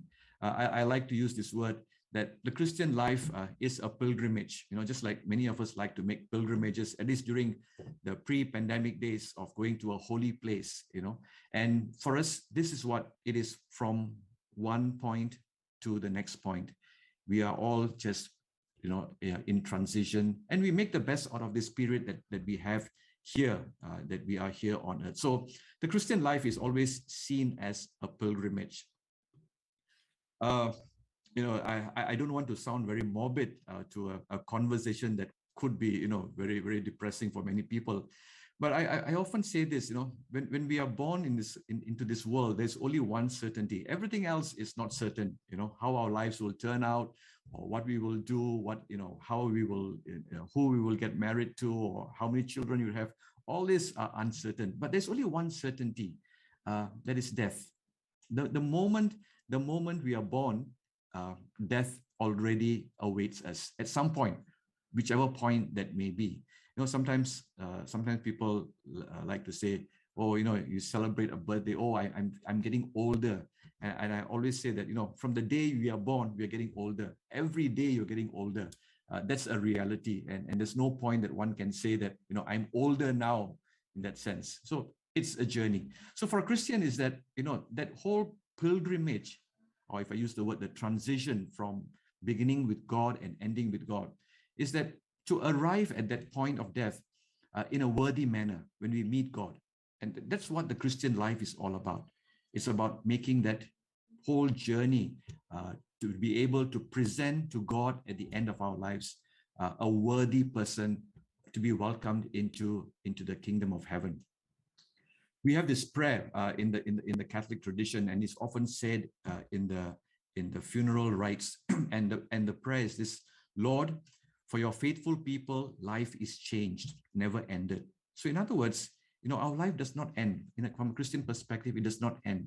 It's just that there is a transformation from a corporeal or a material self. We transition to a spiritual self. So once life begins, in a technical sense, it never ends. It's just that the form changes, as I said, from a material to a spiritual. And I think that is what kind of guides the Christian vision of life and death, that we enter into this world, we live our lives in a way that is worthy to be presented to God, and at the end of our lives, our lives are changed into a spiritual being in that beatific vision that Christians aspire towards. And having that kind of a vision about what life and death is, I just want to look at faith in a time of crisis. These are the questions people started asking. Where is God? Where is God in all of this? These are the questions I kept hearing. Why is God punishing us? Does God not care for us? Does God not love us? Of course, you also have people who have this Armageddon kind of a vision. Is this the end of the world? Kind of an apocalyptic kind of a vision of this is the future. People who are affected by the pandemic in a very personal way. Why must this happen to me, or to my family, or to my friend? What is God saying to us? So the whole idea of faith in the pandemic has transitioned into a kind of I don't want to use the word crisis, but it's somewhat of a faith crisis. People are asking questions that they would have never asked if not for the pandemic. So for me, and I'm sure as many other religious leaders who are here, it's about finding meaning in the midst of this chaos. And that was the challenge.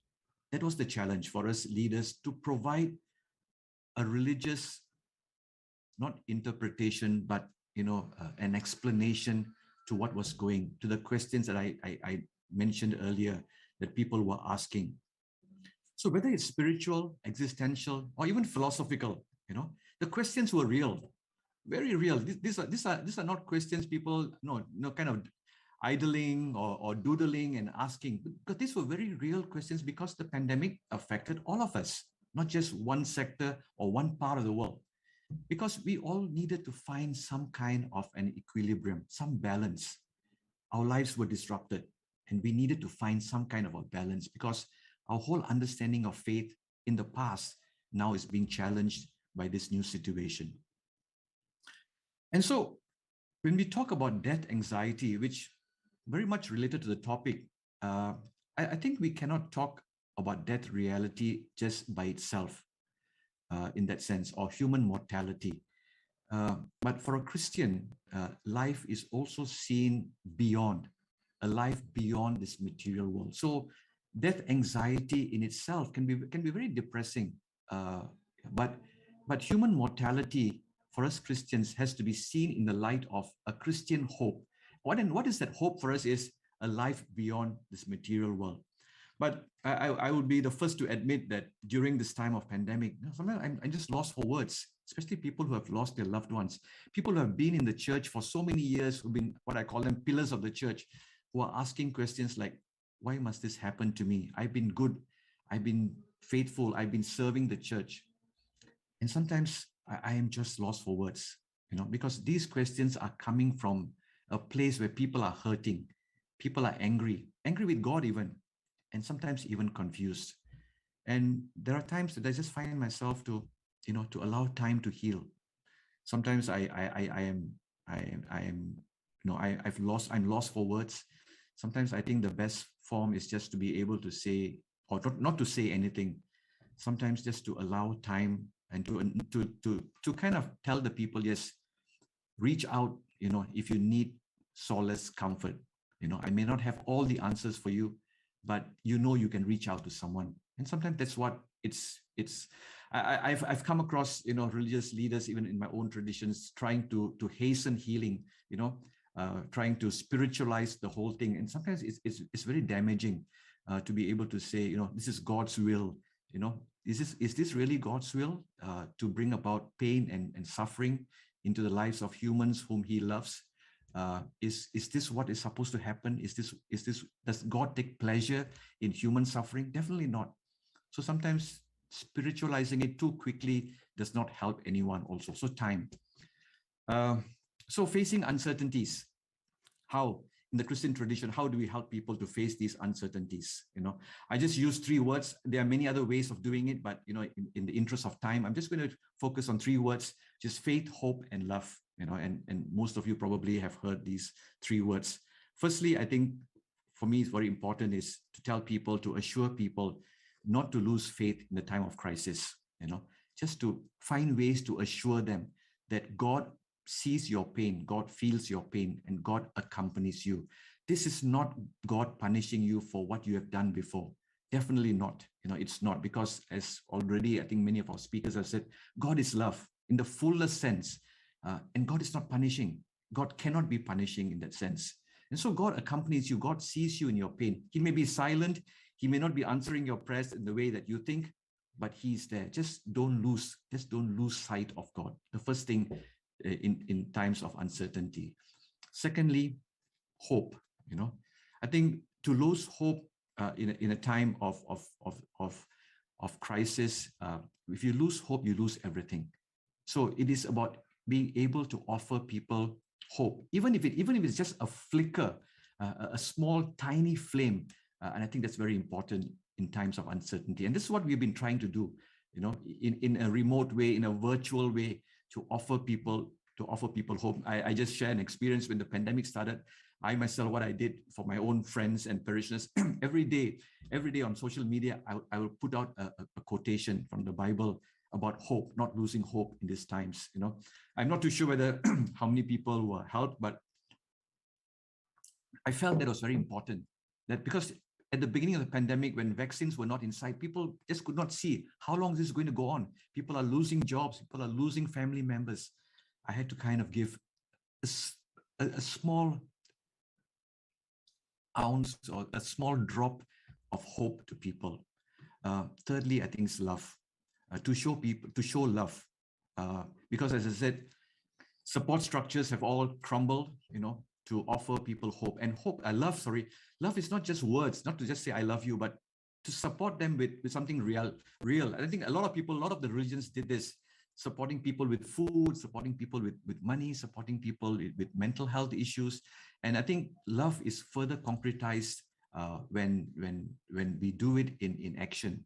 And I think that's very important. So for me, these three things are were very important during the pandemic in supporting for the church too. And so just trying to conclude this conversation very in a kind of a nutshell. Facing human mortality and death is never easy, even for a person of faith. You can have a faith, I don't even know how to quantify faith, but you can have a huge faith, but we really can't take away the human processes of facing death. Like Kubler-Ross's famous, death and dying. We can't take away the human processes of fear, of uncertainty, of guilt, etc. There's so many things that accompany people, denial. Sometimes in a spiritual sense, we need to accompany those human processes and to not deny them and not to say that these things don't exist. If we spiritualize the whole thing, this will go away. And I think that was a challenge, to accompany faith with people who are struggling with the human processes of having to face mortality and death.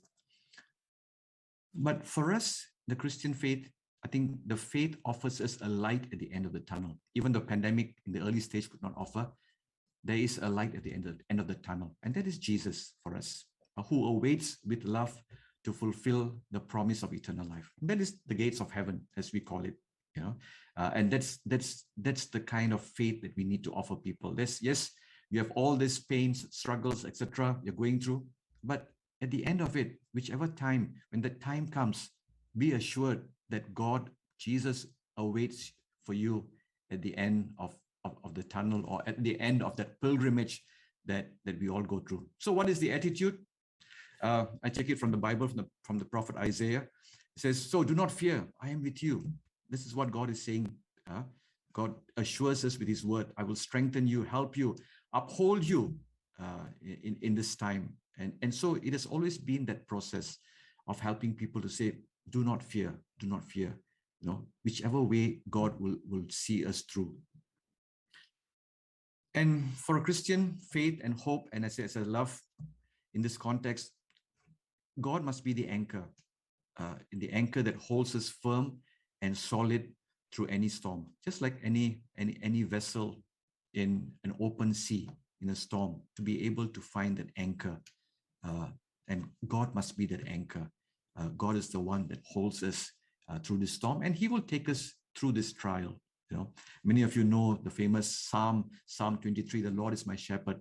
Even though I walk through the valley of darkness, I will not fear, because God is my side. So God is our anchor. And that is the image. That is what I was trying to communicate to people also during this time. So I just going back to what I said earlier about the beginning and the end of life. So the whole Christian journey is this, this is the rite of baptism as an infant, a rite of initiation.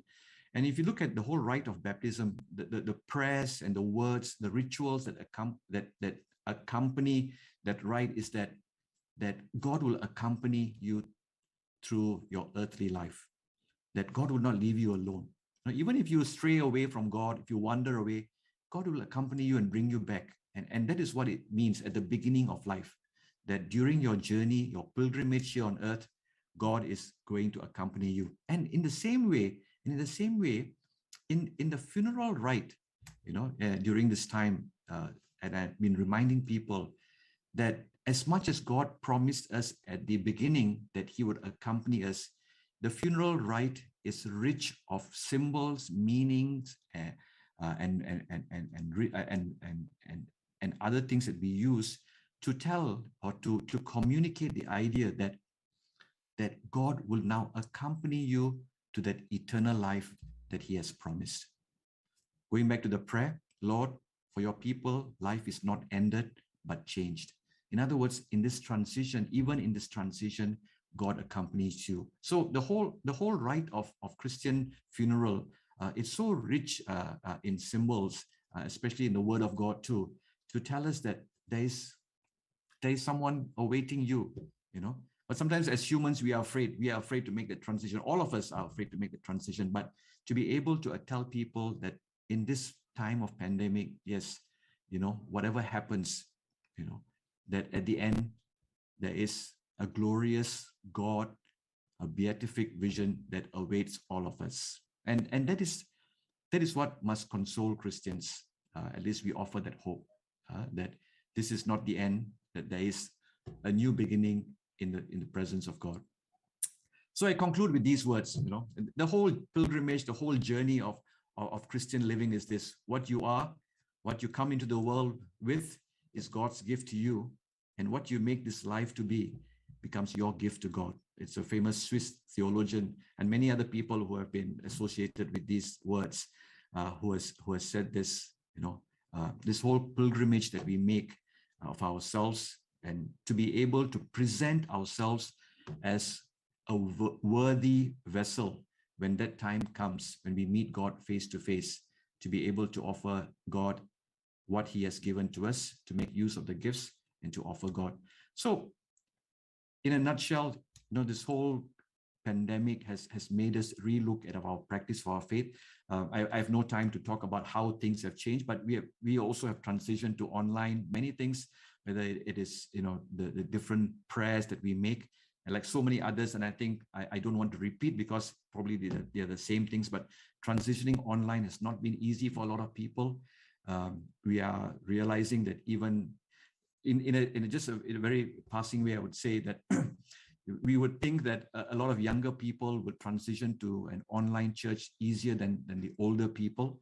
But recent researchers are saying it's quite the contrary. Older people transition to their faith, to their online portals or platforms better than younger people, actually.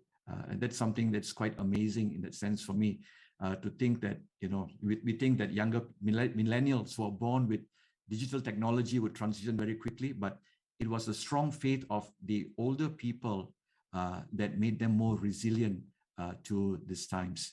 And so I think the whole idea of life and death is something that for us Christians to look at it, not just separately, but life and death is one continuum that we look at, that our life here on earth is God's gift to us. And at the end, there is an eternal life where God awaits to welcome all of us. So thank you very much. I know it's very brief, it's very rushed, but these are some of the key points that I can share with you in this conversation. And hopefully during the Q&A, we get to answer some questions that are running through your mind. Thank you very much. Thank you very much, Father Clarence, for that very illuminating, may I say, incredibly concise and multi-layered talk. Really taking home the words faith, hope, and love. So strong, so simple, but giving so much meaning and applicable in so many contexts.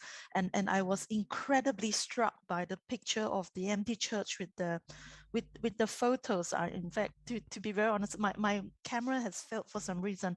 I actually had tears in my eyes. It was so, it really hits home how hard it is also even for people in spirituality to offer their services, and the ways you have to come about to create new avenues and new ways of reaching people and giving them what they need, really, in order to give them what they need. So, ladies and gentlemen, very thank you to Reverend Clarence. And we have heard 5 amazing perspectives on spirituality and existentialism in pandemic times. It has been several hours full of incredible synthesis and experience with the wonderful energy that comes with new learning. And to bring it all together through the lenses of hospice and palliative care practice, I would like to invite Dr. Richard Lim to say a few words about the wheels of palliative medicine and the place of spirituality in times of pandemic stress, in grief and loss in the palliative care setting. Dr. Richard, as we mentioned, is head of palliative care at Hospital Selayang, National Advisor for Palliative Medicine in the Ministry of Health Malaysia, and our very valued voluntary medical advisor to Kasih Hospice Foundation. Dr. Richard, thank you for joining us again. We invite you to share your thoughts with the floor. Right. Thank you very much, Catherine. Thank you again for inviting me to share. I know that we perhaps will want to have more time for questions and answers, so I'm just going to try and keep this very brief.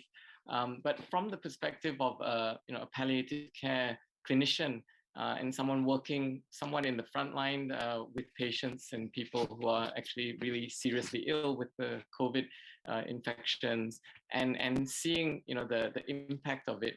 I think that there are many, there are quite a number of things which actually resonate in this dialogue with our practices that we have also in palliative care. And as I started out, in the beginning, saying that when we've optimized a lot of our medical therapies, or we've exhausted a lot of treatment options that we have for patients, and unfortunately sometimes we have limitations to those resources, then the one thing that is also still very important, and a very important dimension of that care that we need to provide, I won't say that we need to provide, is still that spiritual and that social dimension. Actually, we always talk about palliative care in four dimensions, key dimensions: the physical, which is a lot of the emphasis in the medical profession, but also the psychological, the social, and the spiritual. And I think that those other dimensions are definitely no less important, as compared to the physical. And so what I hear, from the dialogue today is that I think one of the key issues that come up over and over again, we hear, mentioned by all the panelists, is the issue of isolation, I think, and separation. And I think that separation of the patient from loved ones, people who are being quarantined, and the difficulties that we have because we are so used to being a community, which I think was mentioned several times also by other speakers, but I did hear Father Clarence actually really emphasizing that, our spiritual lives actually is a personal thing, but it is also, a communal kind of dimension to it. And that communal dimension is really very important. And I think that really strikes hard to amongst many people who have been affected by this pandemic. And in the clinical sense of what we've been trying very hard to do, at least those of us who are attempting to try and address some of those issues, is to try and bridge some of the gaps that occur because of that separation and isolation. I think that trying to use technology, while it is something which is not optimal, it's far from optimal, but I think that we have had to adapt. And again, I also do hear that in all of the other the other talks, that one of the things that we need to do is to really learn how to adapt to the situation, so that we can try and provide some semblance of that spiritual care that we are familiar with. And so by helping families actually and loved ones to understand how we can do something in another way, which can still be very meaningful and acceptable. And I really appreciated what Geshe Zopa actually had to mention in the beginning, and some of the tools to overcome that suffering, and about the the subconscious kind of being and how the family's concerns and worries actually can also affect the patient, and how telling them to actually try to think more positively and to relieve some of that worry would also actually impact better on the patient. So I think those are very useful things that we can actually apply to help family also cope. And I think that when we heard also this humanist view, right? And when we talk about, and thank you very much, Heidi, for that very elaborate overview of humanism.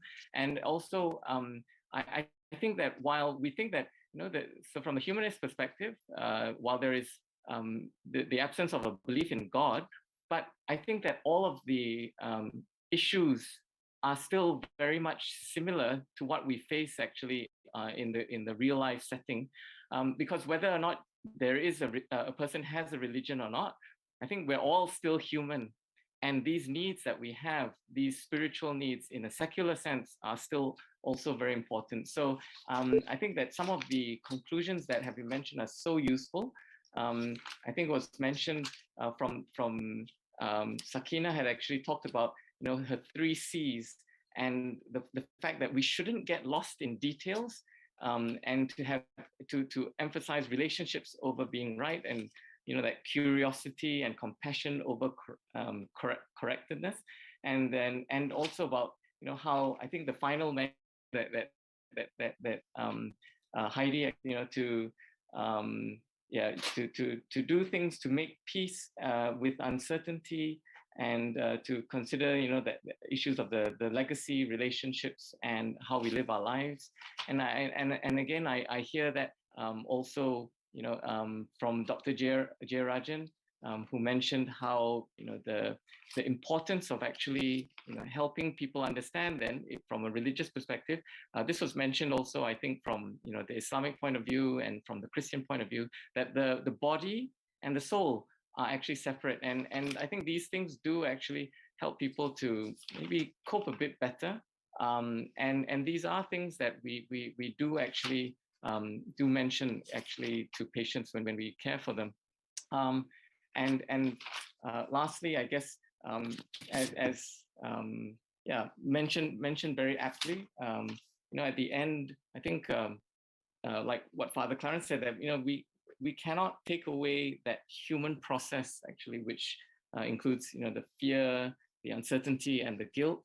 And I think that all we need to do really, I mean, the emphasis is really in trying to address these issues as best as we can.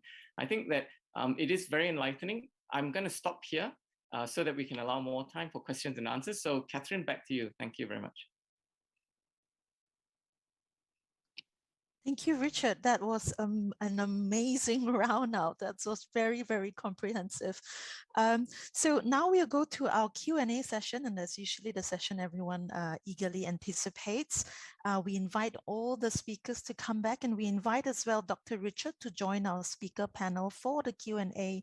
Questions have come in prior to the event via email.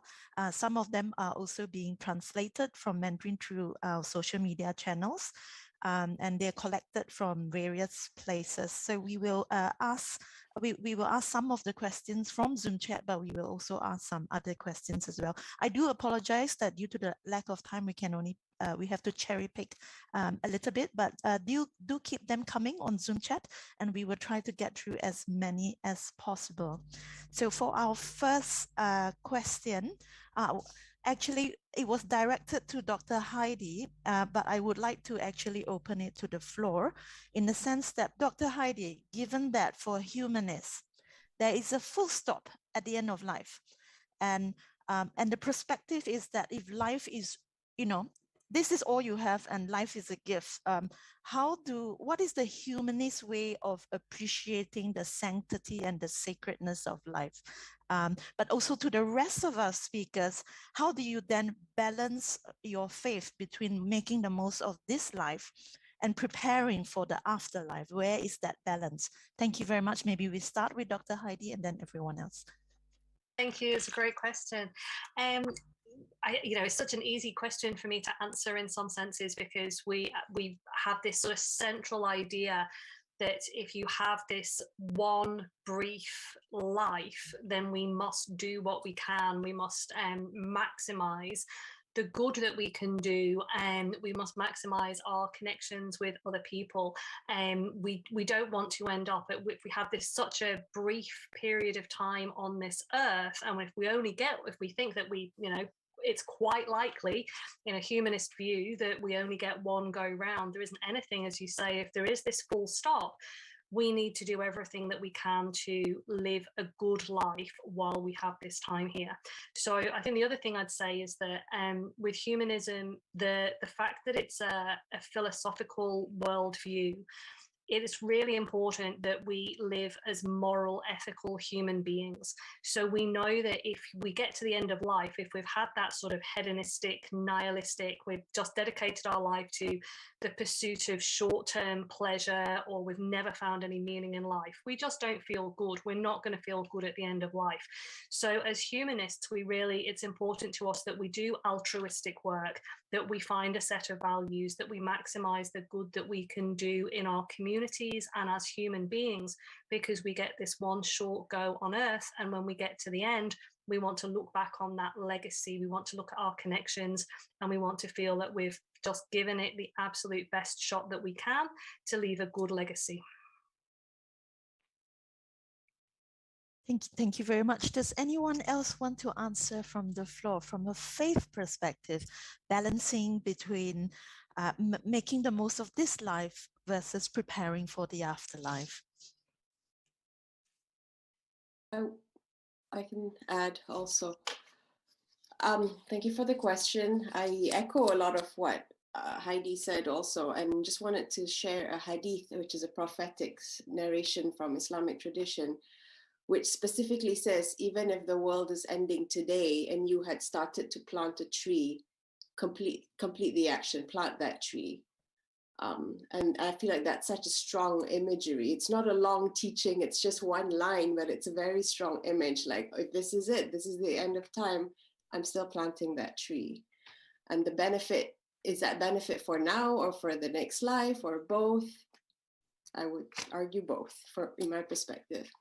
And another teaching of the Prophet hadith, which says that do good work for your worldly life as if you will live forever, and also do good as if you will die tomorrow. Like, worship and do good as if you will die tomorrow. So there's again that sort of not tension, but that spectrum of like forever and also maybe tomorrow, in your hopes and in our effort in living life fully. Just share those two perspectives. Yes, in Buddhist perspective, living in the present moment is the most important practice. If you're able to live meaningfully in the present moment, whether there is a future life or not, you will be taken care if you're able to live altruistically. So in my presentation, I share about the 5 powers at the time of death. The similar, the 5 power can take as a guideline throughout the lifetime in every present moment, which is very much about what Heidi says, living altruistically. So the powers are very much focusing on thinking, acting, everything to do with compassion, altruistic manner. So Buddhists would say that what kind of future that you will have is very much depend on what kind of the attitude that you carry in the present moment, or what kind of discipline you carry in the present moment. And what kind of present moment that you are experiencing, especially those of many out of our control, is very much about how we have cultivated in the past. So present moment that's the key thing.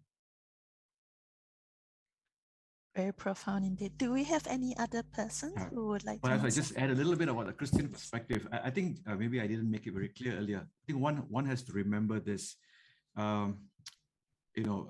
afterlife is God's gift. I think that's something that one has to bear in mind for a Christian.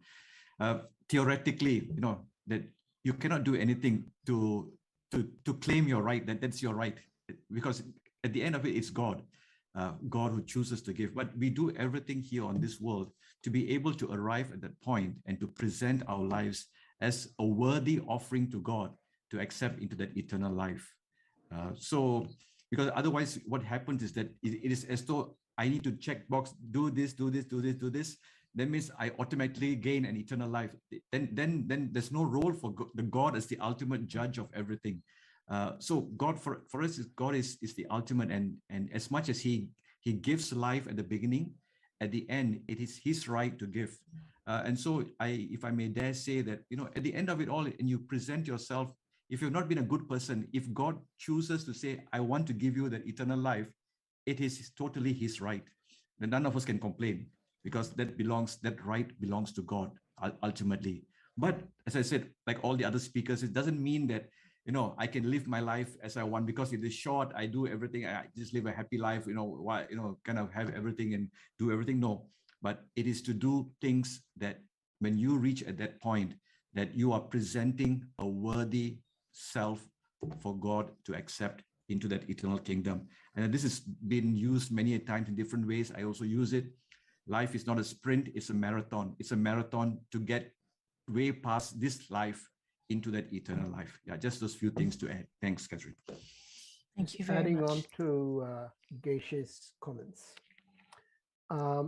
Yes, it is about living in the moment, but also whatever you do in the dharmic way.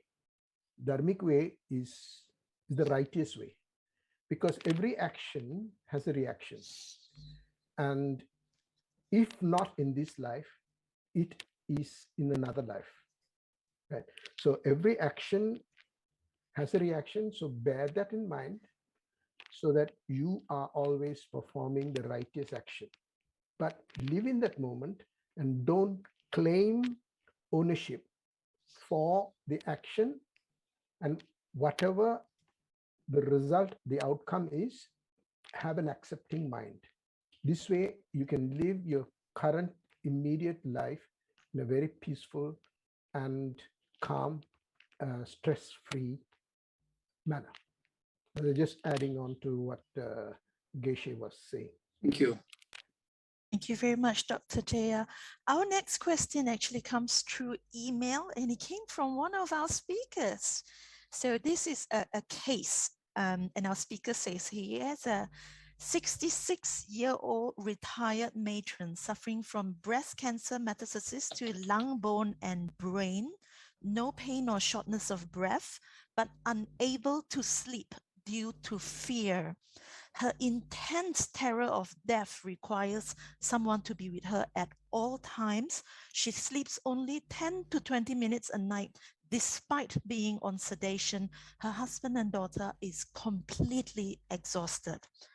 The patient is unable to talk about her disease, and she's unable to talk about death and dying.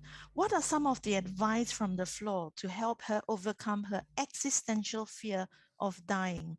And as a broader question, leading after that, how do we develop more peace in facing death? We would love to hear the different perspectives from everyone, including Dr. Richard. Thank you very much.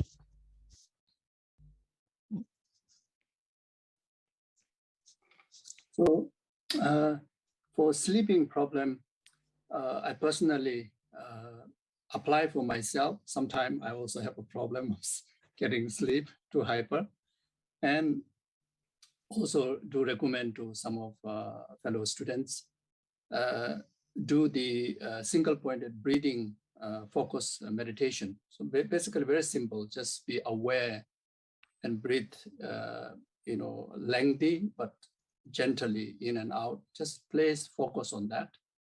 And if you do that, once you lie down on the bed, you can somehow dissolve into a very peaceful, restful sleep, and also can help to prolong the duration of the sleep. And I also find that this method itself, it is a simple and it can be used by anybody without relating to any spiritual kind of practice. Helpful to pacify our disturbed mind. So usually the disturbed minds either comes from excitement relating to excitement like attachment or aversion.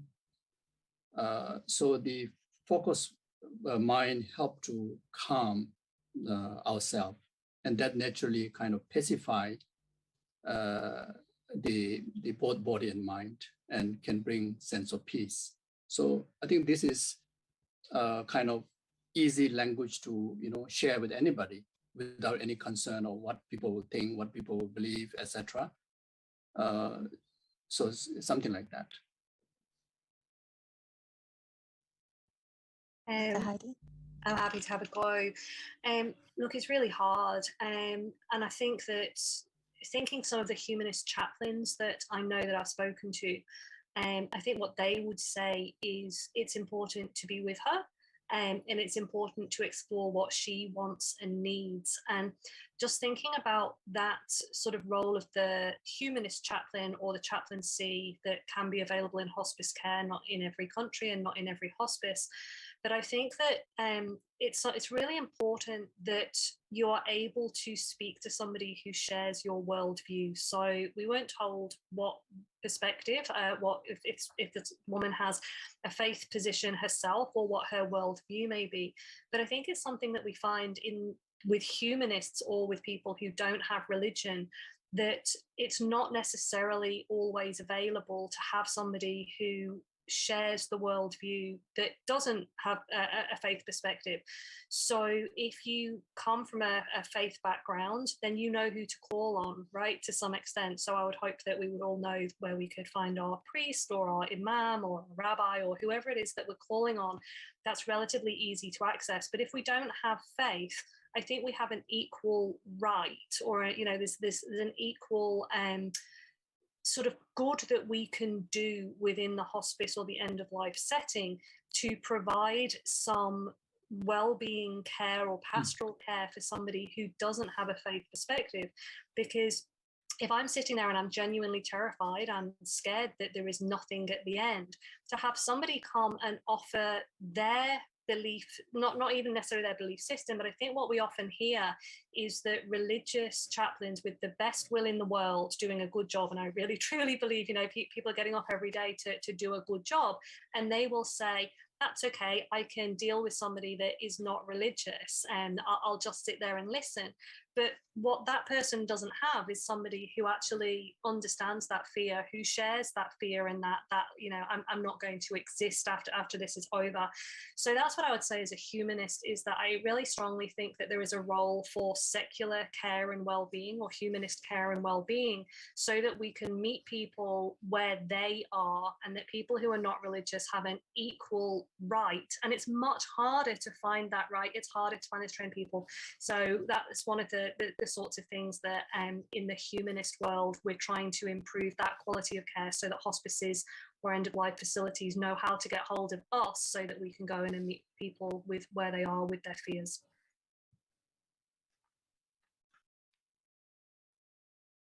Perhaps I just offer some thoughts on this.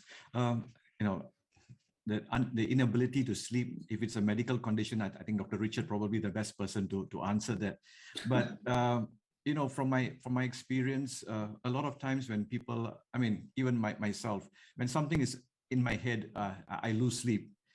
So sometimes there's an indication that there is the loss of sleep is only a symptom of something else, possibly. I'm just putting it hypothetically here. Maybe there's something what, at least from my experience, a lot of people, there's unfinished business, whether it's guilt of something, of a past, or perhaps it's some unforgiveness that you've not reconciled with.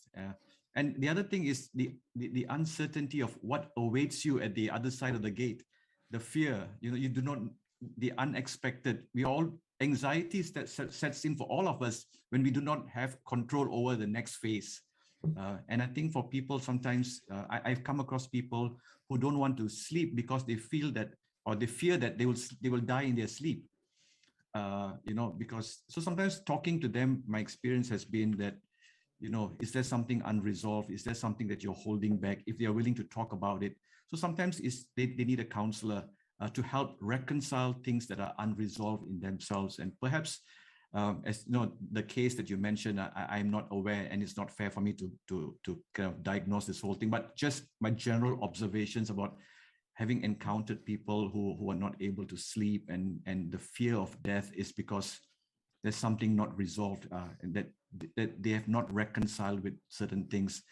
In my own experience, a lot of times it has been a past act that they regret doing it, and now they do not know how to deal with it. And sometimes, some examples, these are examples that I've come across, people who have gone through abortion. Sometimes it catches up on them at some point, and they feel, I did something terrible, and I'm at this point. This is just one example I'm just sharing, but there are many other things. So one of the other things is the uncertainty. And I think from a religious perspective, that's what we offer, that there is a God that awaits all of us at the end, from a religious perspective, to offer people that hope that there is a God who loves you, a God who is forgiving, a God who will not let you down, who awaits you on the other side. And sometimes I found, even our prayers, recently Dr. Richard and I had a conversation, our prayers of people transitioning is about that, is offering them the hope that there is a merciful God who waits on the other side. Thank you very much, Father Clarence. Would anyone else like to join in? Yes, Sakina. I echo some of what's been said. And I just want to, the approach for chaplaincy also generally, it's not to assume, first of all. As soon as I get a referral that says, oh, patient's been having trouble sleeping, it's probably because X, Y, Z. I have to be very aware when I step into the room, okay, that was the referral, and this is me and this patient and my assessment of what's going on. You mentioned that the patient's unable to talk. I don't know whether literally unable to talk about illness and death, literally unable to talk, or no, not literally, but I think the case that is trying to be presented is mortal terror of death. Literally, it's when somebody knows they're going to die, and that fact is held very, very unwillingly with them. And the fear of what's coming next is so strong that they cannot be alone for 1 second. This is tremendous suffering for anyone to encounter. So looking into what sort of spiritual solace or different perspectives can be offered. Okay, I'll continue on that, but I just want to quickly go back to the being careful of what we assume. And sometimes when we hear something from the family member who's there by their bedside, and having an objective party come in and do an assessment, you might find out something different. I had a child who was dying of cancer. He was 13, and the referral was that he's afraid of dying. He can't sleep. He's doesn't want to talk. And when I sat after 2 or 3 visits with him, it turned out he's like, I'm not worried about dying. He would say, I know God's going to take care of me, but I'm worried about who's going to play with my little brother who keeps getting bullied in the neighborhood.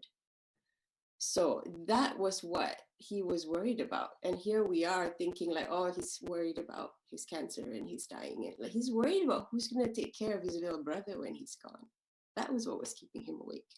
So just stepping back and recheck. It could be a number of things, and I share concerns of reconciliation and just accompanying if they're able to share. But one I would caution against is repeatedly asking why, what's keeping you up, why, in my experience that rarely works in any way to find out anything, and listening really what's really troubling them. And the last thing I'm going to do is impose platitudes of saying, don't worry, you'll be fine on the other side. That's something I'm very cautious about saying to anybody, even somebody of my own faith, without understanding what exactly that they're going through. And silence, sometimes just accompanying them in silence and humming and being quiet with them and just saying, I know you're afraid. I know you may not be able to even articulate what you're afraid about. I can't help you feel better, but I want to be here with you.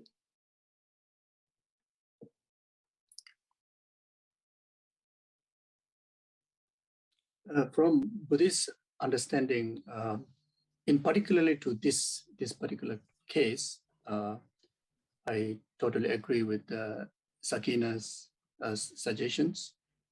But generally, the one of important method to overcome any fear related to death is to talk about death, educate about the death process. So in Buddhism, one of most important topic is to learn about the dissolution process, which are natural to any sentient being, not only human, but even to the animals. And the dissolutions, in Buddhist understanding, regarded as hallucination. not actual kind of experiences, like such as dissolution of, the 4 elements. Then after that, the worst one is there's a anti-conceptual dissolutions. It's a mental picture that arises in their mind. And that can be basically study and know about them. And we do meditation in our lifetime. And there are many good examples of practitioners that they, in fact, they are so kind of know the roadmap, know the entire GPS, the route. So instead of distracted by all those fear, rather they focus on the practice in the cultivation of altruism, meditations. So like that.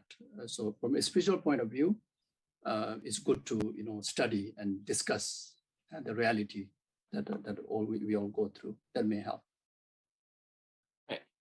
Can I just chime in? Maybe I'll just say something from the perspective of a clinician then, but not to. I'm very careful not to make this too medicalized, because we're not talking about that physical medical kind of thing. Of course, when you say that she has brain metastases and she's not really talking, then I mean, of course, whether it's a neurological problem or not, we are going to assume that it's not actually due to any physical disability. And when it comes to I would just like to say that, while we have religion and many patients may have a religion, but what happens actually in the practical sense and in clinical practice, what I see is that sometimes it's very hard for people to hold on to some of those religious practices or teachings and faith towards the end. It is very frightening. There's still, the uncertainty is still there. So as was mentioned, I mean, that human kind of process, it is there. And I guess that's where, whether or not you have a religion, I think that it is important to kind of try and address those human processes, right, of fear and uncertainty. And I just definitely echo what Sakina was saying. And I think in my practice, something that is probably most important is for us to just exhibit that degree of compassion, and to sometimes just be silent and share in the silence. Sometimes constant badgering of, there's something on your mind, share it with me. And I have seen some people very, very, I mean, they mean well, but they end up badgering the patient so much that they just clamor even more.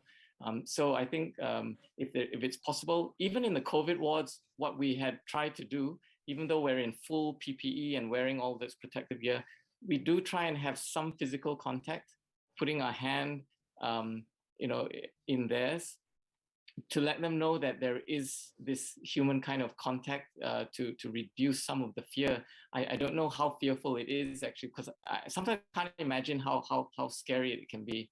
But I think that those things do help.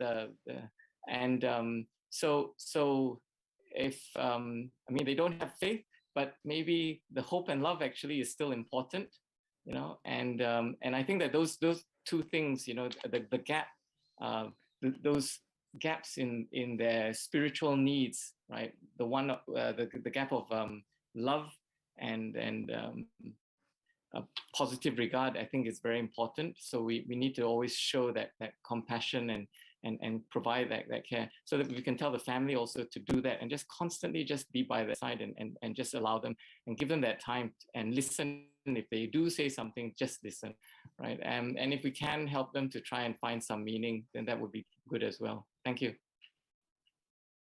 you very much, Dr. Richard. On to our next question, which since we're a little bit in the medical vein, we'll just continue there. The question is from a doctor, and he asks, how can compassionate care be given when the dominant model of medical care is still very much biomedical? It might be a question of incorporating. And maybe Dr. Richard and Dr. Heidi, since you have some experience in the medical field, would take a stab at this question. Who's going first? I'll chime in later as well. Say again? I'll chime in after you as well. Okay. I think that we need to acknowledge that humans are, the whole individual is more than just the medicalization of the of the person. So I think that it's somewhere that we are gradually moving closer towards in medicine, but it's something where we need reminders. And just addressing all of the aspects of the human, being able to bring in our pastoral care and well-being for the things that, all of those surrounding things. And I think what Sakina said, it reminds me of teaching medical students actually. So when Sakina said the child was worried about who was going to look after his brother and the brother was being bullied, we used to teach this to medical students to say, you have this situation, you have an old lady and she's really worried and and it would take the medical students, an hour to come up with what she's actually worried about is her cat at home. Because we make all of these assumptions that somebody is scared about an operation or a procedure and all of the medical aspects, but actually what they have is a really potentially a full and rich human life with those networks, those communities and those interactions. And we need to give people the opportunity to express that and to be who they are right until the end of their life. I hope that was some go at having a stab at the question. Is Sakina or Richard after me? Okay, well, I'll just say that, in trying to develop more compassionate care within a healthcare system, I guess it does boil down to education and the mentoring that actually happens, for young healthcare professionals, that we become more aware of the need for a more holistic model of care, rather than to think only of biomedical kind of model, and to know that excellent care, good medical care, is really a holistic model. I think that the education system sometimes just rewards, knowledge, clinical knowledge, and those skills, and there needs to be more emphasis. I guess we actually, when we started developing palliative medicine in this country, and it's fairly young discipline still actually in this country. So, but we have actually made some progress, and so we do have doctors and programs like this. Sometimes programs like this are preaching to the converted, but we always try and get new people in and keep on advocating. And I think that we have to do that. I know Sakina's also been, helping. We're trying to develop more spiritual care in a sense that people understand the difference between, providing spiritual care and perhaps not so much teachings of faith, but really that care that really makes a difference, especially when patients are facing so much stress and difficulties in that domain, or that spiritual domain, facing illnesses. So I think it comes from, we have to just grow the field. We are still needing more and more expertise, and we definitely haven't got any critical mass yet, right? So there's a lot that needs to be done, and I'm encouraging all of our trainees, our specialists who are coming up to always just think about these things. I think pandemic though has actually people a little bit of a nudge to actually think about some of these things. The 2 years which actually have come about more and more, and we're hearing more about it, is ethics and also compassionate care. So I think that it is, I won't say, well, maybe a bit of a silver lining, but it has given a little bit more understanding about the need, or our shortcomings actually that we have in the healthcare system. Thanks.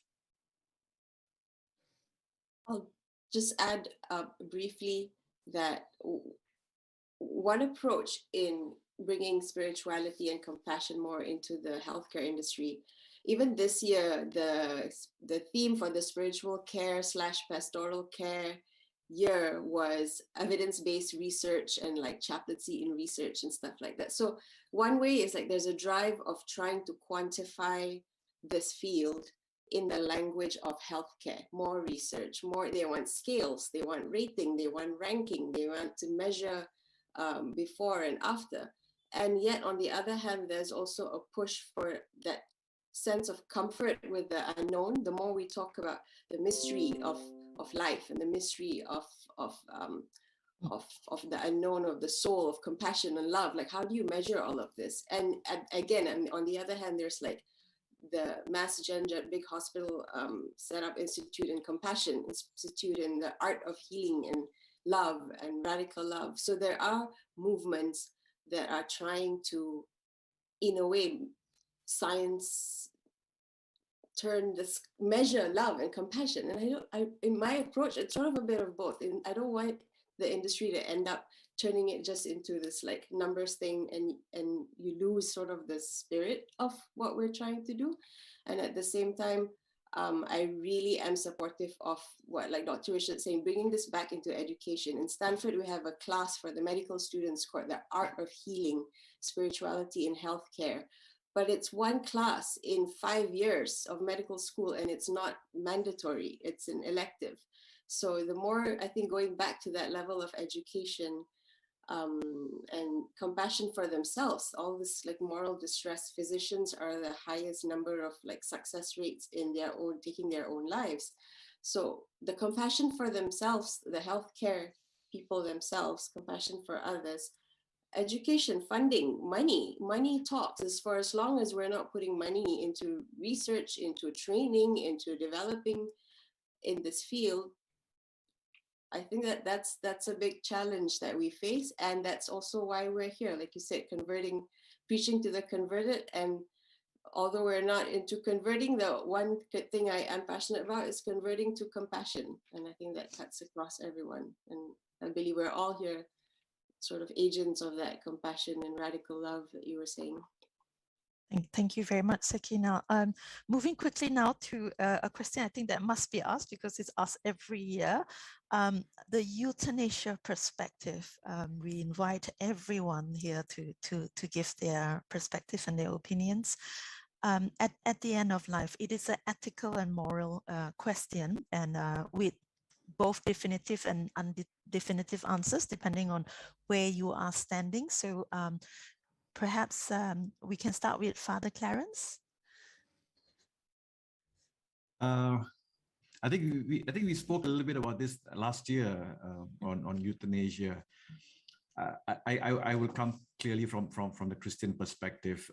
As much as we know that life is a gift from God, ultimately it is God's decision when He takes someone back. But I mean, just to keep the conversation as pointed as possible. I mean, I'm sure there are you can have many debates about this, but death is a natural process that happens to everyone, and especially when someone is ill.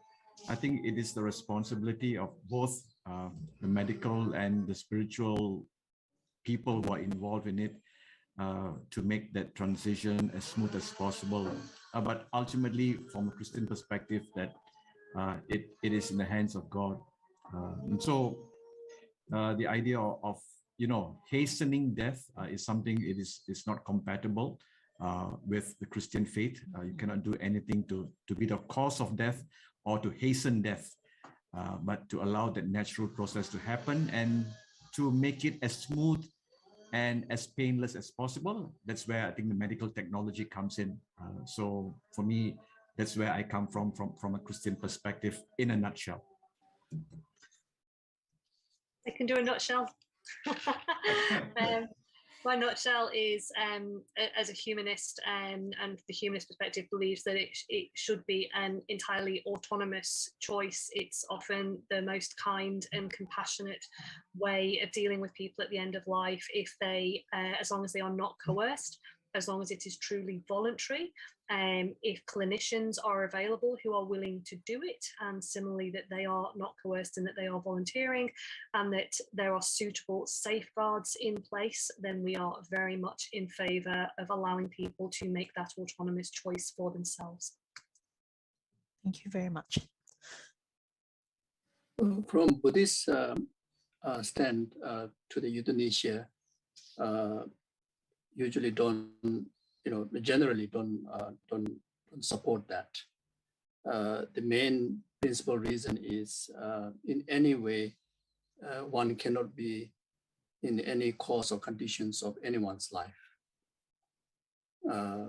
But at the same time, respect the autonomy of individuals' wishes. There's no kind of against.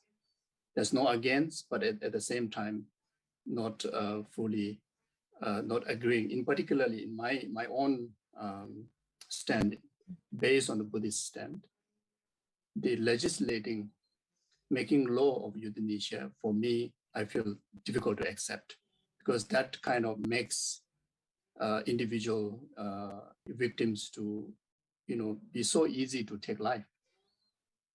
Because knowing about, time for death is very subtle. And usually there are many cases that due to our hallucination, or even due to depressions, or even due to any other issues that arise the thought of the life is miserable and want to end the life. Many of the suicide cases are when you research deeply, some cases you cannot find fundamental really miserable reasons, but more of their hallucination that life is miserable and they need to end. So legislating of euthanasia, I personally in favor. But at the same time, I respect individuals' choice. Thank you, Geshe-la. Would anyone else like to join in on this topic? Sure. Nutshell again, in general principle, not taking a life, your own life or somebody else's life from the Islamic perspective. A lot of discussion and discernment and distinction around terminologies like taking extraordinary measures to prolong life. So extraordinary measures, like what is considered futile, mechanical life support versus ingesting drugs. So all of those things, there are also like their own discussions around this topic as well. It's not as clear, but when it comes to like just hastening death itself without any of those other considerations in place, that's something that, similar to some of the other views, it's not something that Islam promotes. And I mentioned some of the early caveats. And I just want to show very other nutshell. I'm training now in the US, and so physician-assisted death here, again, also it's not available in all states. It's something that we're also trained on, and it's not that easy. Sometimes people ask this question as if it's something like you can ask for it today and then tomorrow that's it, it's over. The process, even in states that allow it here, it could take months before that you reach even to that stage. And in that process is like, it's counseling, it's talking to multiple clinicians, talking to multiple counselors, to the patient themselves, their family members, their mental capacity, like all of that before they can even reach to the point of like actually ingesting the medication. So. Thank you very much, Sakina. We will just go with one more question. I'm so sorry that we are going over time a little bit, but a question has come in and it's very interesting, slightly loaded as well from email. And the question is, should health professionals and other allied professionals, spiritual or non-spiritual, attempt to change the religious belief of their patients? Thank you for the very courageous question. Let us be clear, interfaith dialogues are not platforms for conversion. They are platforms, however, for conversation. And I suppose that begets the very important question of when does sharing and proselytizing begin? So wise men and women of the floor, our final question, please give us your honest opinions. And Dr. Richard, I can't help but wonder if on the hospital floor, if this is witnessed to be happening, is there any sort of rule or mores in the hospital setting for this? Thank you very much. Yes, thanks. Definitely, I have to answer this because I'm a healthcare worker, and I would just say that I think one of the important things So in terms of laws and things like that, no, I mean, the hospital doesn't put in writing, but definitely this is one of the known boundaries that we actually have to set for ourselves. And it's an important principle that as we practice our care towards a patient, that we don't actually impose our values upon, you know, a patient as well. And so we may be of if you're of a different belief system or your worldview, we should just that should not come into, you know, our care. And so I would say that it is definitely one of the boundaries, and we would say that we would tell all volunteers even who come into a hospital who are actually working with patients, because we also have to understand that, especially in patients who are very sick, they are very vulnerable. And I don't think that is the right time to actually talk about these things and trying to, you know, promote conversion and stuff like that. It wouldn't be appropriate. And even if you did do something like that, if the person accepts it, then, well, as I said, that's so vulnerable. I mean, is it valid? So I would say that definitely from a healthcare perspective, it is not acceptable. Thank you. I'm happy to go next. I'm going to reiterate what Dr. Richard said and say no, but I think that helping people to access other people with a shared worldview or a shared belief or a shared faith is actually really important in compassionate, holistic care. So I do think that people, if we can help somebody to find somebody that has a shared belief system or a shared worldview, that actually can be part of moving away from that overly medicalized model and helping to meet them where they are, but absolutely not to try and convert. Dr. Jaya? We don't want to add another layer of guilt in a person who is terminally ill, because they're already grappling with what is going to happen after life. And just by adding another layer of guilt, as saying one is better than the other, you should be this or that, I think it is a matter of making it easy for them to accept the situation and move on, rather than add another layer. If I could just jump in a little bit, I think that the loaded question is because there was a loaded conversation a few months ago in Malaysia of a video that was circulating. I think Dr. Richard will probably know it. Most of you who are in Malaysia would know about conversion. From a Christian perspective, many will have different opinions about this matter. So perhaps it's better that I state it clearly. This is my own opinion, and most of from the Catholic tradition would agree with me. No, it's not the time to impose my faith on someone. But I will share an experience very quickly. You know, sometimes when I go in with my robe into public hospitals, I've had to visit a Catholic or a Christian patient to pray. I've had encounters, people say, Father, can you come and just pray for me? I know they have a different faith. Perhaps they have they've gone to a mission school, a convent. They have had some experience. Would you? And my way of doing this, you pray in the way that you know best. I pray in the way that I know, and we pray together for one another. That has been so. If they call me, I will not say no. I mean, I think as a person of faith, I say yes. But you pray in the way that you know best. I will pray in the way that I know, and we pray together for you. So I think people are very vulnerable. People sometimes they want prayers, and I think I wouldn't say no to anyone who invites me, but let me be very clear, I will not impose what I believe on someone else, not in a situation like that or ever. Yeah, faith is something very personal, something that is your encounter with God. So for Buddhist stand, never impose on conversion. When Buddhist practitioners, including like myself with the robes, visit hospice patients or in to anyone, we use the tool of compassion, not the tool of faith. So in Buddhist principle is anything to do with the tool of faith, like such as refuge, has to be shared and has to be provided only upon the request. So if someone is ready and asking, then you offer them. Otherwise, they only use the tool of compassion. So never promote, or even when I give Buddhist lectures within Buddhist community, I always have a certain, thinking that there may be some not fully ready to completely accept the teaching. So very much provide, a bit of openness, not very much in the hope of converting into Buddhist belief.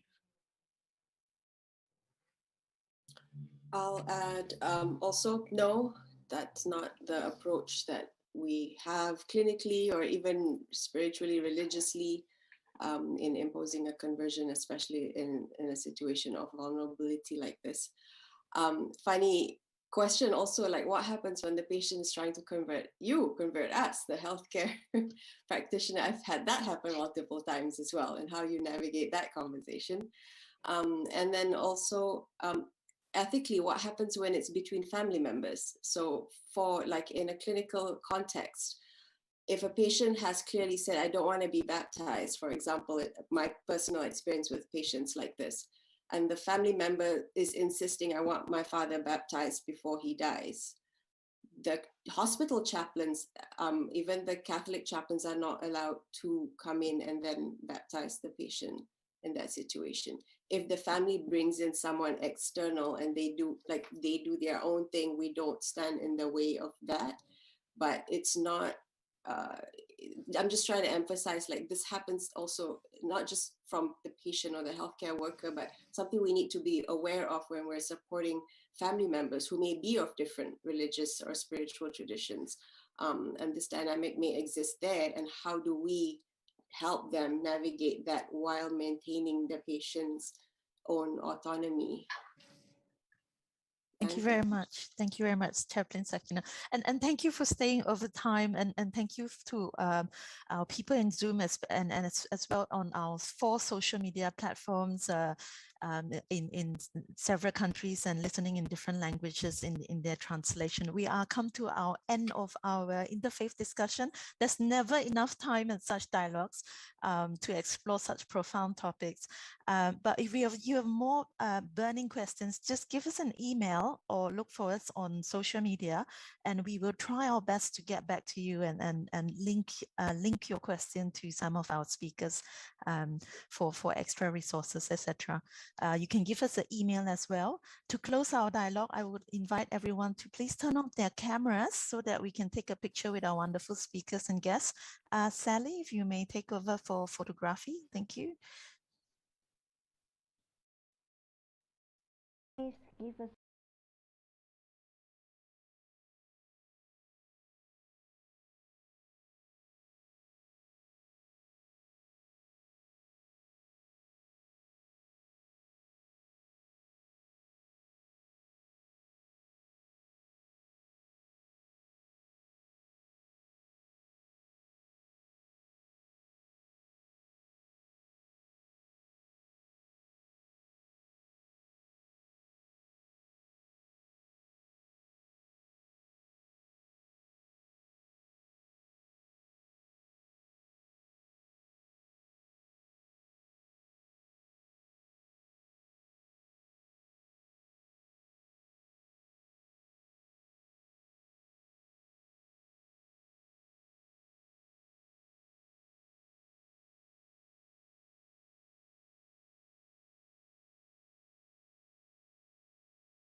with, please use the link below to scan the QR code or obtain your attendance and certificate. And do remember to like and follow Kasih Hospice Foundation and our Interfaith Facebook page and subscribe to our YouTube channel. Thank you all for coming and hope to see you next year, 3rd December 2022, for our next Interfaith Dialogue. And thank you to Maida for all the translating, and I hope Taitung Foundation is having a good time over there.